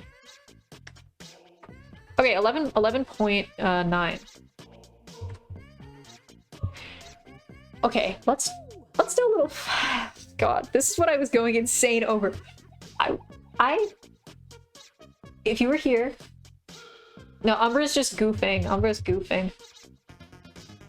Ever played Ib and Ob? I don't know what those are. I assume it's a game? This is what I was going insane over last stream. These problems.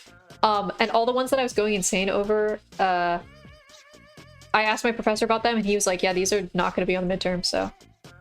We should collab and play it? We could totally do that. I have a month off for winter. Okay, so 2 over 3 minus x. Gamers. We're gonna get this. We're gonna do it, okay? So this is like 2/3. Or let's do a little simpler step. This is like 3 times 1 minus x over 3. Wait, I can play Minecraft? Yes, I actually do want to play Minecraft again. Clem was asking me about it. You've been Minecrafting? On the server? Oh, slay. We want to get this to look like 1 minus something. 1 over 1 minus something. Currently, it doesn't look like that, so we're going to say 2/3 times 1 minus x over 3. And then we're going to change this into 2/3 times the series of, so this series is equal to x to the n. So this is going to be x over 3 to the n. And then if we bring this stuff in, it'll be 2 times x to the n over 3 n plus 1. And there we go. Simple as that. It's like making a little pancake, except it's not like making pancakes at all. Yeah, I just moved the 2 in there. They didn't. I don't know why they didn't. Technically, maybe I'm not supposed to do that, but they did it with the 3, so I'm gonna do that. No, yeah. Because you can factor it out, or you can put it into every term. That's such a crazy thing in math, isn't it? If you have like a bunch of terms, like 2x plus 2x plus 2x plus 2x, why can't you just pull that out and just say like x plus x plus x? That's bonkers. How did we let that happen? That's crazy. Okay, Let's do a couple more of these. Oh, one of these is, should we do partial fraction decomposition? What do you think, chat? Should we do a little partial fraction? A little partial fraction pog? Maybe I should just try one. You know what? Oh, let's do it. Let's do it. Let's do it. It's a little fun little thing. Okay. So I don't know if you guys know about my best friend, partial fraction decomposition. But he is a great guy. He's lovely. Okay. So let's forget about the sigma. Can't forget about the sigma, but we'll forget about him for a second. It's gonna be 2x over 4. And we want to break up this. You should... Wait, decomposition is not the same as compensation? Bro, I should decompose some hose. I'm like a mushroom. X minus 3. We're doing some factoring here today, guys. Okay, now we want to say, okay, this needs to equal a over x minus 3 plus b over x minus 1. And we want to find out these little guys. So we can say is a times x minus 1. We can do that little cross. Partial fraction decomposition. I said that. And then this is going to equal 2x minus 4. Because we just multiplied by this thing all the way across by doing this. Now, my favorite part of this is we can do a little sneaky. This one is a little trickery. But we want to like take all the x terms and we want to set them equal to each other. It's like if we were to say like ax plus bx, if we were just ignore everything else equals 2x, kind of like that, and then we can get rid of that x because that's in all the terms. So a plus b equals 2, and then we have and we're gonna do the same thing, but like imagine there's no x's. Negative a plus minus 3b equals negative 4. And now we have a little system of equations. Now we put it into a matrix. Now we put it into a matrix. Oh, pog. Linear algebra. Pog. I'm gonna take the nullity root theorem. No, we're not doing that. Okay, we're just gonna add them together. We get negative 2b equals negative 2. B equals 1. A equals 1. I really just wanted to decompose some fractions. I'm gonna be real. So I don't know if I need to do the rest of this.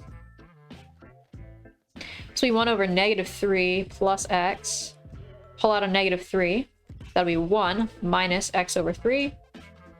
Plus 1 over the same thing, negative 1. 1 minus x. Then, yeah, we just do what we did up here, but imagine that we do it here. It'd be like x to the n.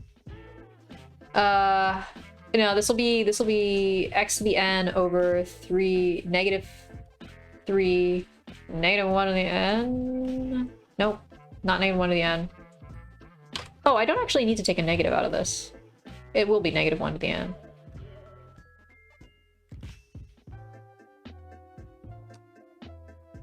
Three n plus 1 plus... I don't even need to take the negative out of this. Oh. Negative 1 to the n, x to the n. I think that's right. Let me see. Negative 1 minus... Yeah. Awesome. Smiles. Okay. Okay, let's see. What other sections do we have? And then... Is there more 11? Oh, there's 11.10? If this is approximation of error, we are not doing that. Oh no, Taylor and McLaurin series. Basically power series.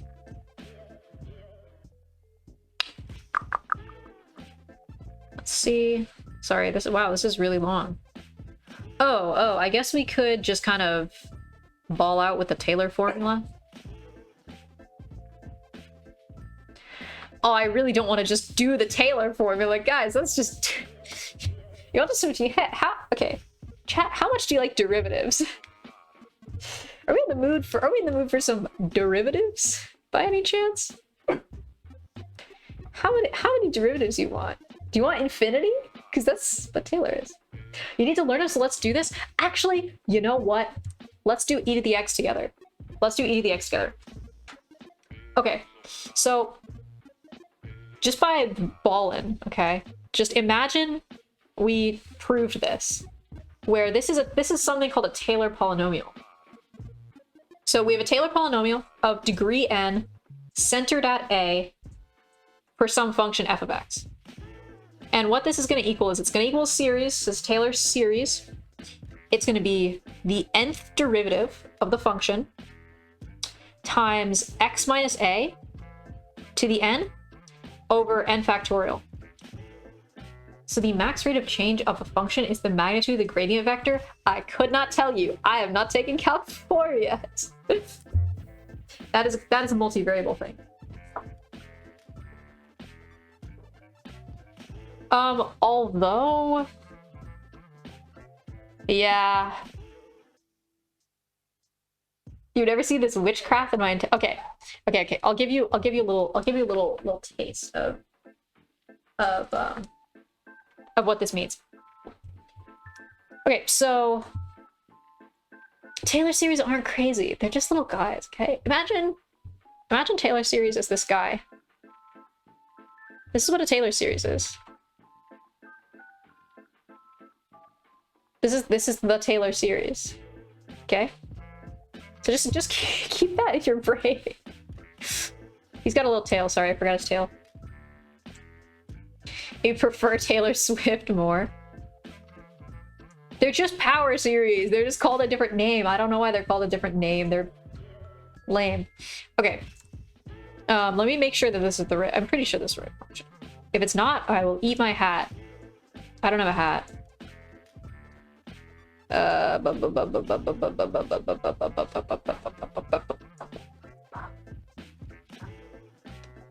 Sorry. I'm getting there. That's... oof. Why is it taking them so long to say this? Oh, so fn of a. Yeah, sorry, not fn of x. Okay, now that's right. Okay, well, we're gonna explain it, okay? We're gonna explain it. I mean, I could explain the proof of it. I could do that. Let me talk about what this comes from, at least for our dear friends who've not been introduced to Taylor series. Okay, we have a function. We're gonna do e to the x, so we'll say e to the x. Kind of looks like this, right? Now, actually, I lied. We're not gonna do e to the x. We're gonna do something worse. We're gonna do like tan inverse. What's something that would motivate this? Yeah, tan inverse derivatives suck. Okay, they suck. Right, it's like 1 over 1 plus x squared or whatever. So we want an easier way to figure out what this function is doing, to approximate this function. So what we can do, right, is we know how to do a linear approximation of a function. That's just a line at whatever point, right? So let's say we want like a linear approximation here. That's like this line. And the way we'd write that out, right, is this is at point A. So y minus f of a, right? Because this point here is a, comma, f of a.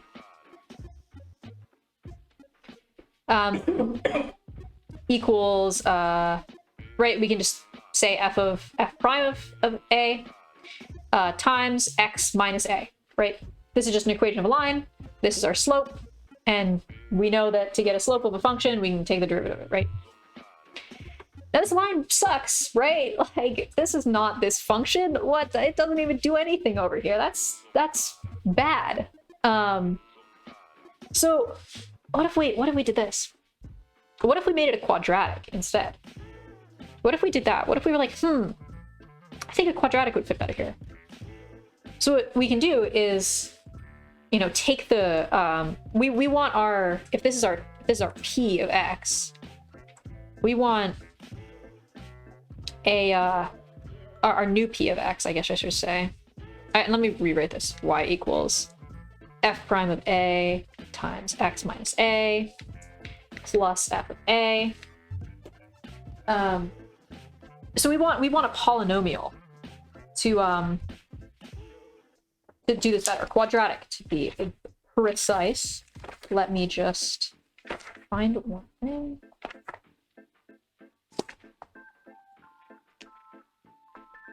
Where's this?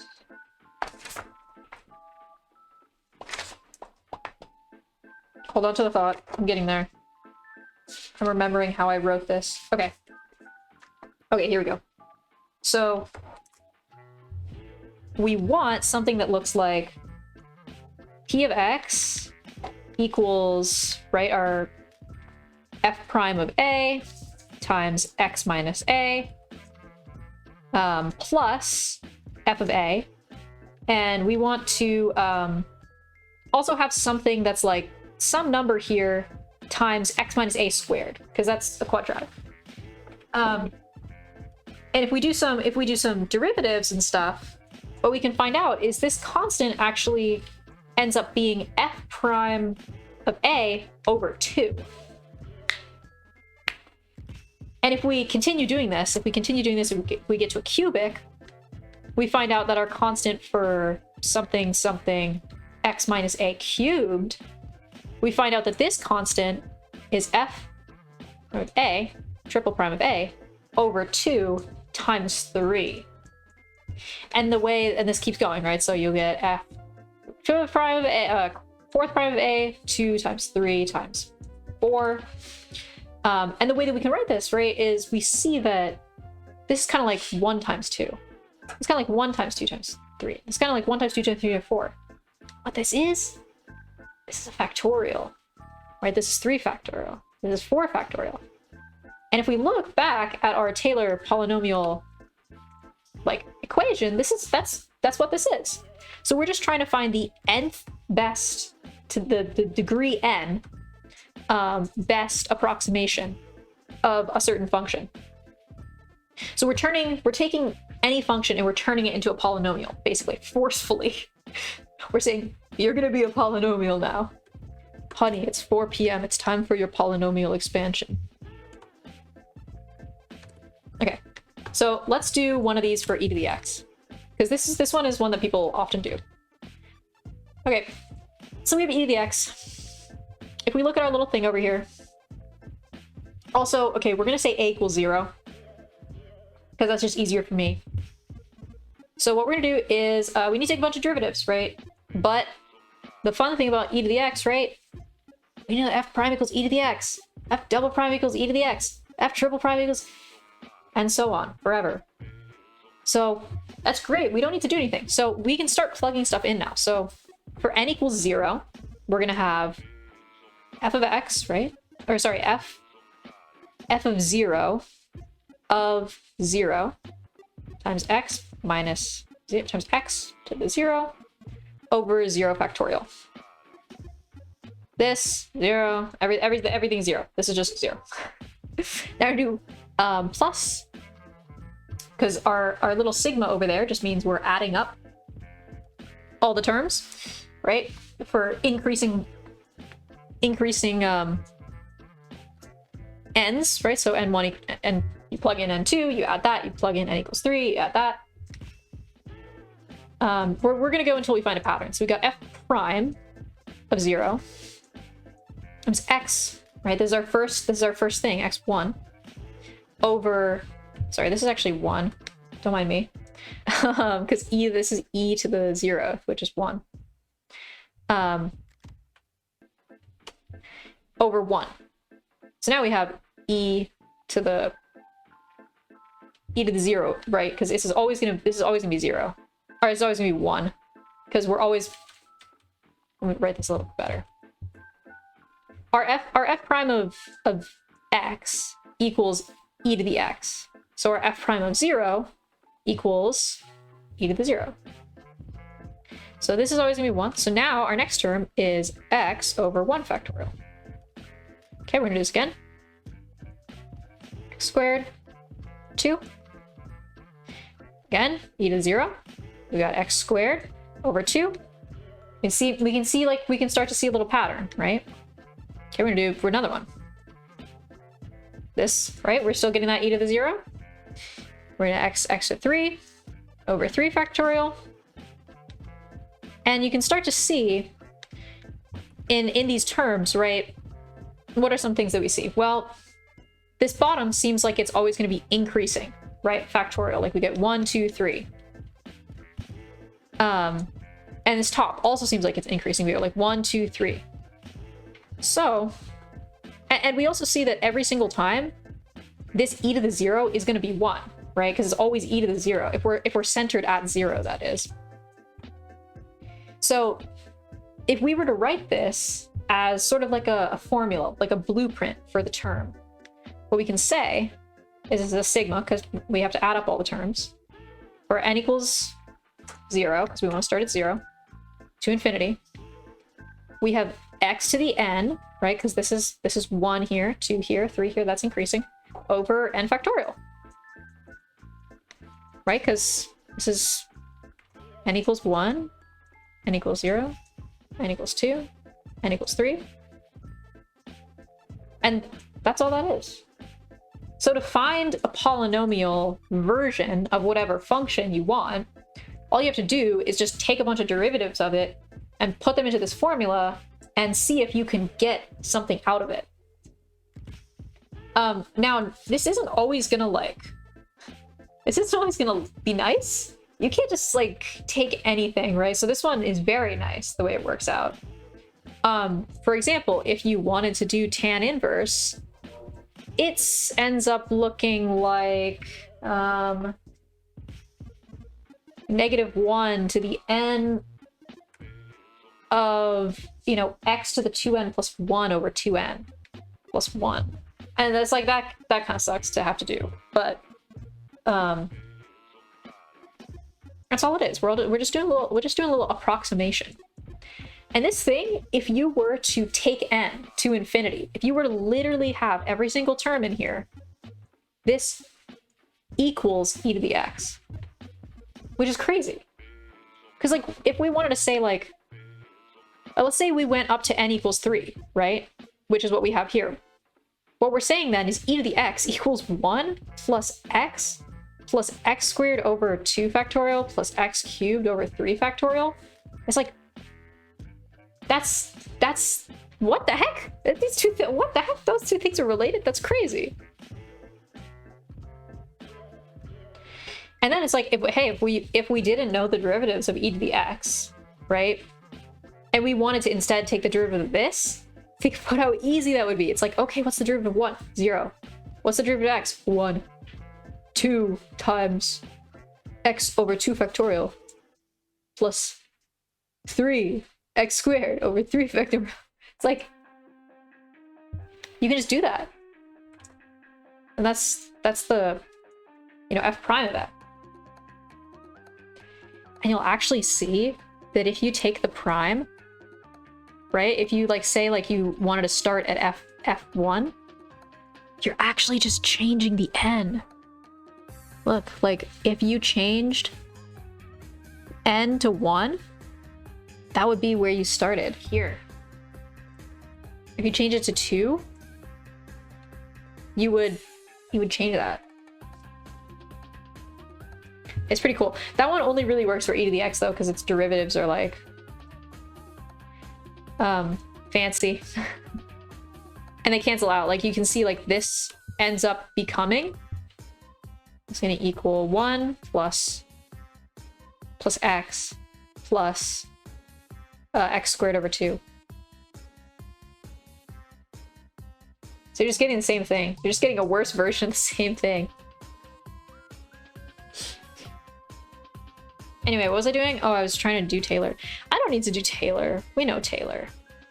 Oh, and the way that you can find the error, right? Because like, sure, this is like, actually, you know what? Let's do this. I can visually prove it to you guys. let me put this back out. Whoa. Did not mean to do that. I meant to crop it. Oh, I didn't mean to do that. Ugh. I'm a streamer, I swear. Why is it doing that? Why is it moving like that? There we go.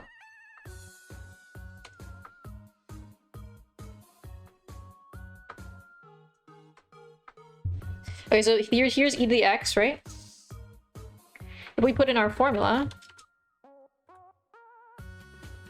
over 2 plus x cubed over 3, you see at 0, if we go really close to 0, because we centered at 0, right? We zoom in real close. Look how close that is. Isn't that awesome? And if we went even further, right? Or sorry, 3 factorial.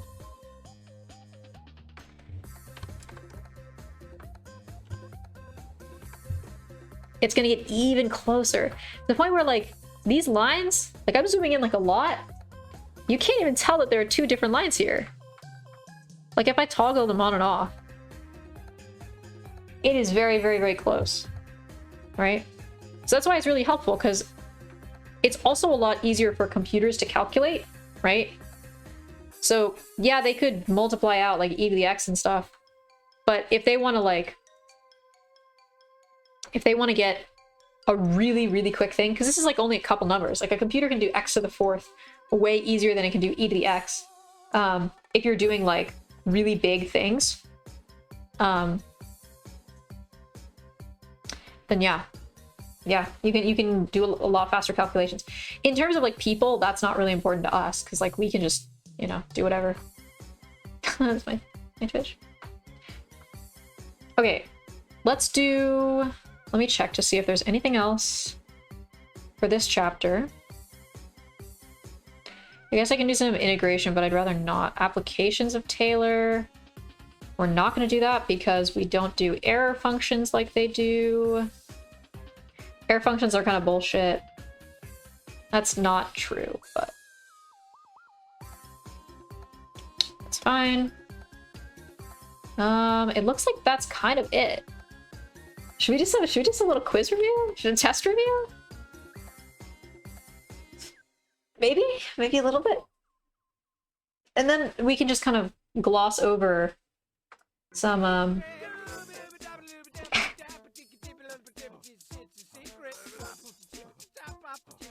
song is so silly.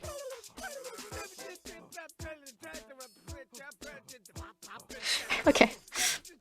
Okay, what is a convergent sequence? It's a sequence that eventually goes to one number at whatever n you choose. That if you choose past that n, then all the numbers are the same number. What is a convergent series? That means the sequence is summable. It has a sum if you add up all the numbers. What does limit of n goes to infinity a n equals 3 mean? That means that is a convergent sequence where all of the terms will be 3 at infinity. What does the sigma an equals 3 mean? That means that the series' sum, or the sequence's sum is 3. What is a bounded sequence? That means that there is a point, there's a line that you can choose, either above the series or below the series, where all the numbers will be within that line. So if it's an upper bounded series, that means you can choose a number like 3, and all the terms will be lower than that. Let's see. What is a monotonic sequence? That means that it gets bigger or gets smaller forever. It's basically just increasing or decreasing. What can you say about a bounded monotonic sequence? That means that if you get bigger and you have a limit, you have to be a convergent sequence because there's a ceiling. You can't go past the ceiling, right? If there's a term that you are always smaller than, you will eventually be always smaller than the term, which means you'll eventually be a number, which means that you are a convergent sequence. This music is very silly. Wait a second.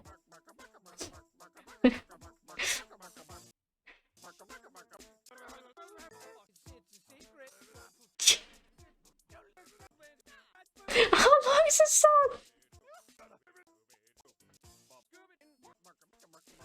Have I listened to Paramore? Yeah, I used to. I love that he's just keep... Okay, there we go. We're back in, like, normal people land. Okay. Let's see. Okay, what is a geometric series? That's 1 over some number to like the n. Okay, these are just chilling. What is an absolutely convergent series? I'm skipping down here. Absolutely convergent series means that both itself and the absolute value of the sequence converge. What can you say about a series? That it always converges? I don't know. What is it? Wait, what can you say about absolutely convergent series? That they're absolutely convergent. That... Yeah, I guess that... Yeah. And then conditionally convergent means that, like, you have you have half of you that converges, but the negative half of you, or the positive half of you, doesn't. Estimated sum, we're not doing that. Estimated sum, we're not doing that. General form for a power series, that's like x cn x to the n. Radius of convergence is a number in which it's the distance from the origin for x values that will make your sum of your sequence exist, basically. And the interval of convergence is just like the actual numbers. Like if it's -1 to 1, right? Your r is 1, but like your interval is like technically -1 to 1 because it's like a big circle you're making, if you will. The radius. Oh, write the Maclaurin series and interval convergence for each of the following functions. We did e to the x, you know that one. Sine of x is -1 to the n. X to the 2n whole minus 1 over 2n minus 1 to the n? Oh, it's +1. Oh, so close. ln of x, you can do this with derivatives. I would not do that in my brain. Cool. What else can we do? What's fun in here? Hey, look! Hyperbolic cosine.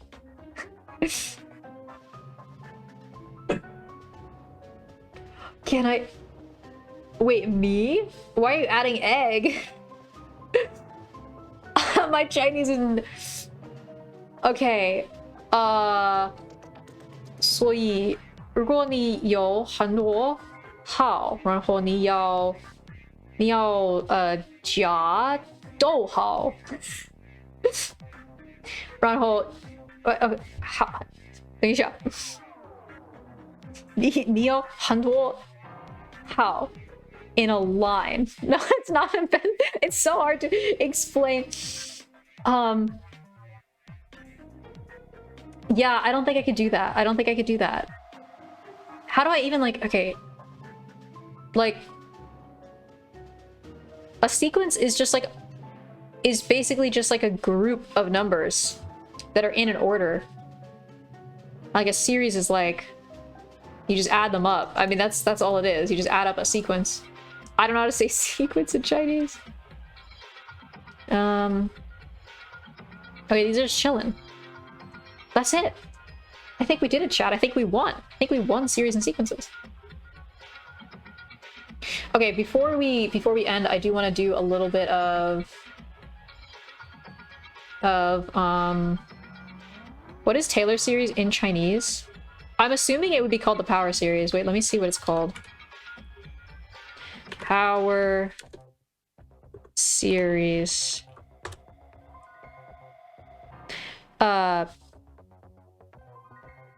Here, wait, I googled it. Here. To be 密集数. This one. I think.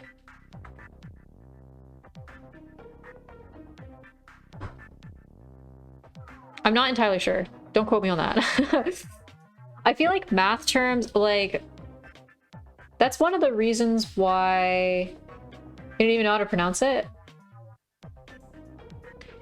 I don't know if they call it like it's really hard because like math, right, is like pretty, in terms of numbers, it's fairly cross-lingual, but math in terms of like when you get to linear algebra, it just becomes a lot of vocab. Or even calculus, it's like knowing like integral, like Weijie. We called that something. I don't know the Cantonese pronunciations for things. I am not able to speak Cantonese. I want to do more Mandarin. I want to do Mandarin collabs and stuff, but I get a little nervous. I get a little silly, little nervous. I'm just gonna pull out some series we can do to test for, and then we can wrap up. Oh wait, I skipped them.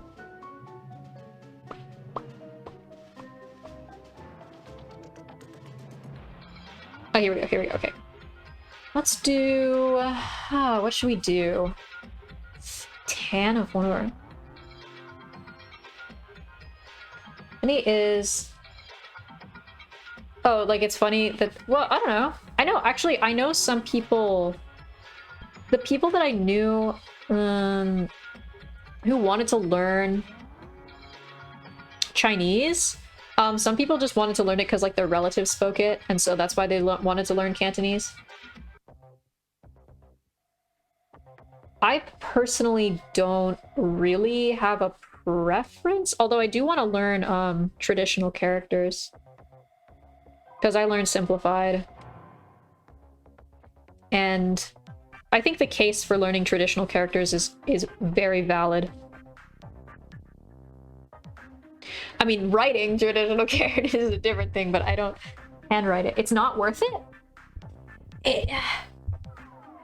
I think they're, like, some meanings are easier to glean from traditional characters, I think. Also, just a lot of people type in traditional characters. Although I might just get an extension that turns all traditional characters into simplified versions of themselves, and then I could just ball. Okay, let's just do like 2. I honestly just need to learn more vocabulary, speak more Chinese. I've been putting it off. We'll do 27. And for no reason other than I wanted to do 27. Okay. I'm changing it to N's. We're not doing K's. We're doing N. ln n over n plus 1 cubed. Okay. Okay. Okay, let's think about this. So, different things at our disposal. We don't need to worry. So the limit of this is probably 0, right? ln is kind of the worst function at being a function. Right, so this would be kind of comparable to like 1 over n squared. And the question is can we do that? Should we try LCT?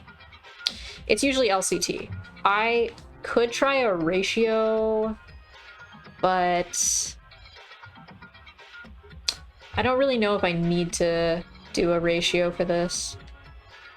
Let's try and compare it. So what I'm looking at is, okay, we've got an n cubed down here, right? N cubed.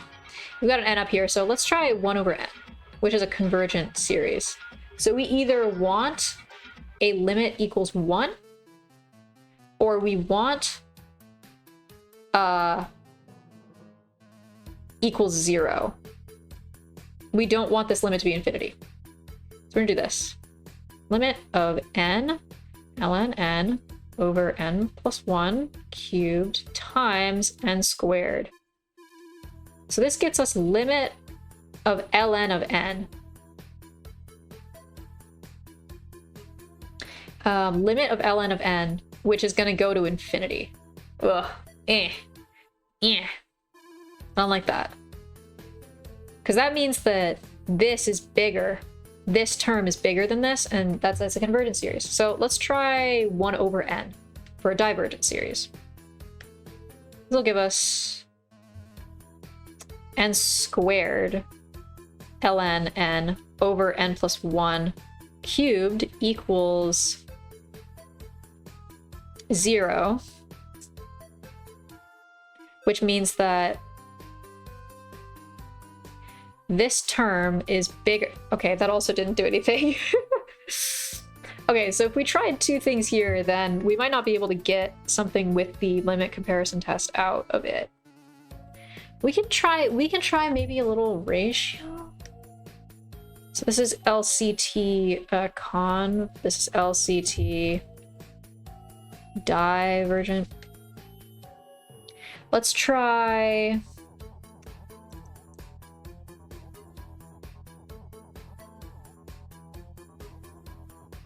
what should we do? We could do a little, yeah, a little ratio. Okay, so we'll do n plus 1, ln of n plus 1 over n plus 1 cubed times, or sorry, n plus 2, n plus 1 cubed over n ln n plus 1, or n ln n. This is kind of semi-promising, maybe, actually. Sorry, n cubed.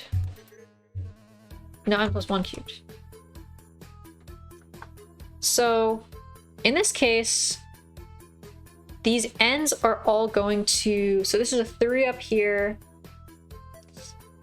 These are going to cancel out, so we're going to basically just get ln of n plus 1 over ln of n. Now, does this go to 1? I think this goes to 1. Yeah. Because at this point, this is just infinity over infinity. Oh, okay. So not ratio test either then. What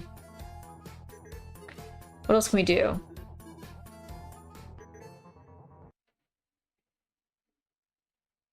Let's see. I don't really need to prove absolute convergence here. What other options do I have? There's no root of n or anything, so it's definitely not the root test. Can I compare it to... What if I compared it to n is 1 over 3? This would be n ln n times n cubed over n plus 1. That's gonna be infinity. No. Huh. Let's see. Let me put on something real quick. I will do...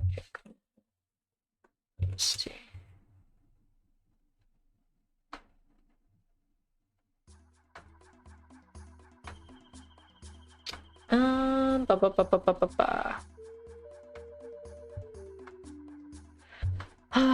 Let me see if we can reverse engineer this a little. It's 11.7. Okay, yeah. And this is 27. Okay, so it's gonna be convergent, and it's not gonna be like conditionally convergent or absolutely convergent. So we probably want to do...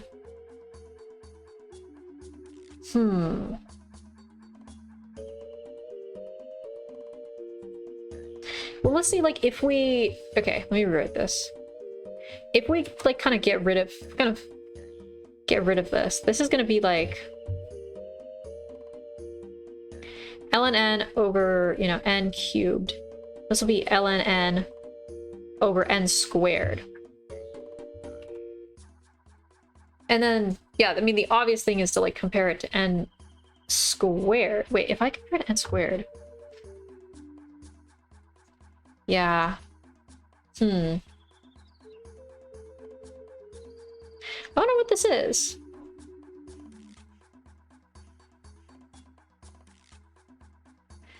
I mean, I could also compare it to ln n over n squared, but I don't really know what ln n over n squared does, is the problem.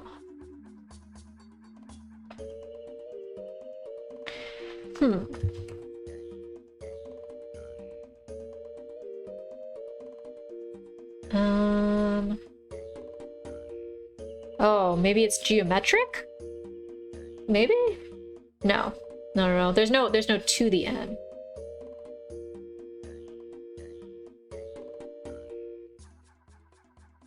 There's a, let's see.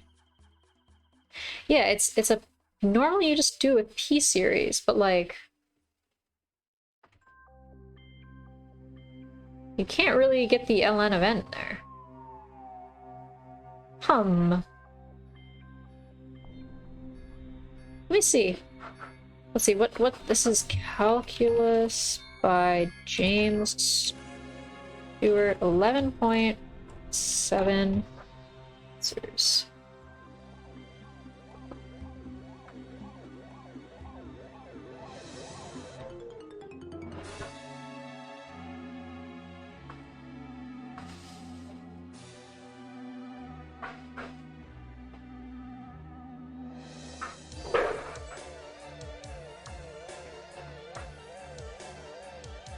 $7.7. Oh, okay, 27. The square root of k. Okay, that's a silly one. Yeah, the square root of k is greater than ln k. And then you do k over... Okay, that's BS. Maybe that's... Okay, I will remember in my mind. Like, n square root greater than ln of n. Okay, well, we ended on a little silly one, but I don't know. I thought it was fun. I think there were a lot of good things in here, except for this last problem. I will be back on Friday? What did I say? Wednesday? Yeah, probably back on Friday. Drowning Friday. And I'll probably be doing physics. I have the day off. But I'm gonna do some other stuff. Thank you for all the help. Oh yeah, of course. If you want to, feel free to ping me, or like, if you want to DM me on Twitter, that would also work. But I will leave my Discord up if people are gonna try and reach out, so I can answer in like a normal amount of time. So yeah, Friday, probably around the same time. Yeah, because I'm doing D&D stuff later. Okay, I will see you guys later. I hope my midterm goes well tomorrow. And yeah, I'm excited. We get to do vector space next. We do a little bit of linear algebra, a little bit of cross products, a little bit of dot products. I probably won't be doing a ton of like problems on it, but I will mention it, and I will also be doing physics next time because I've done a lot of math for the past couple streams. Okay, see you guys later. Have a lovely day. Goodbye.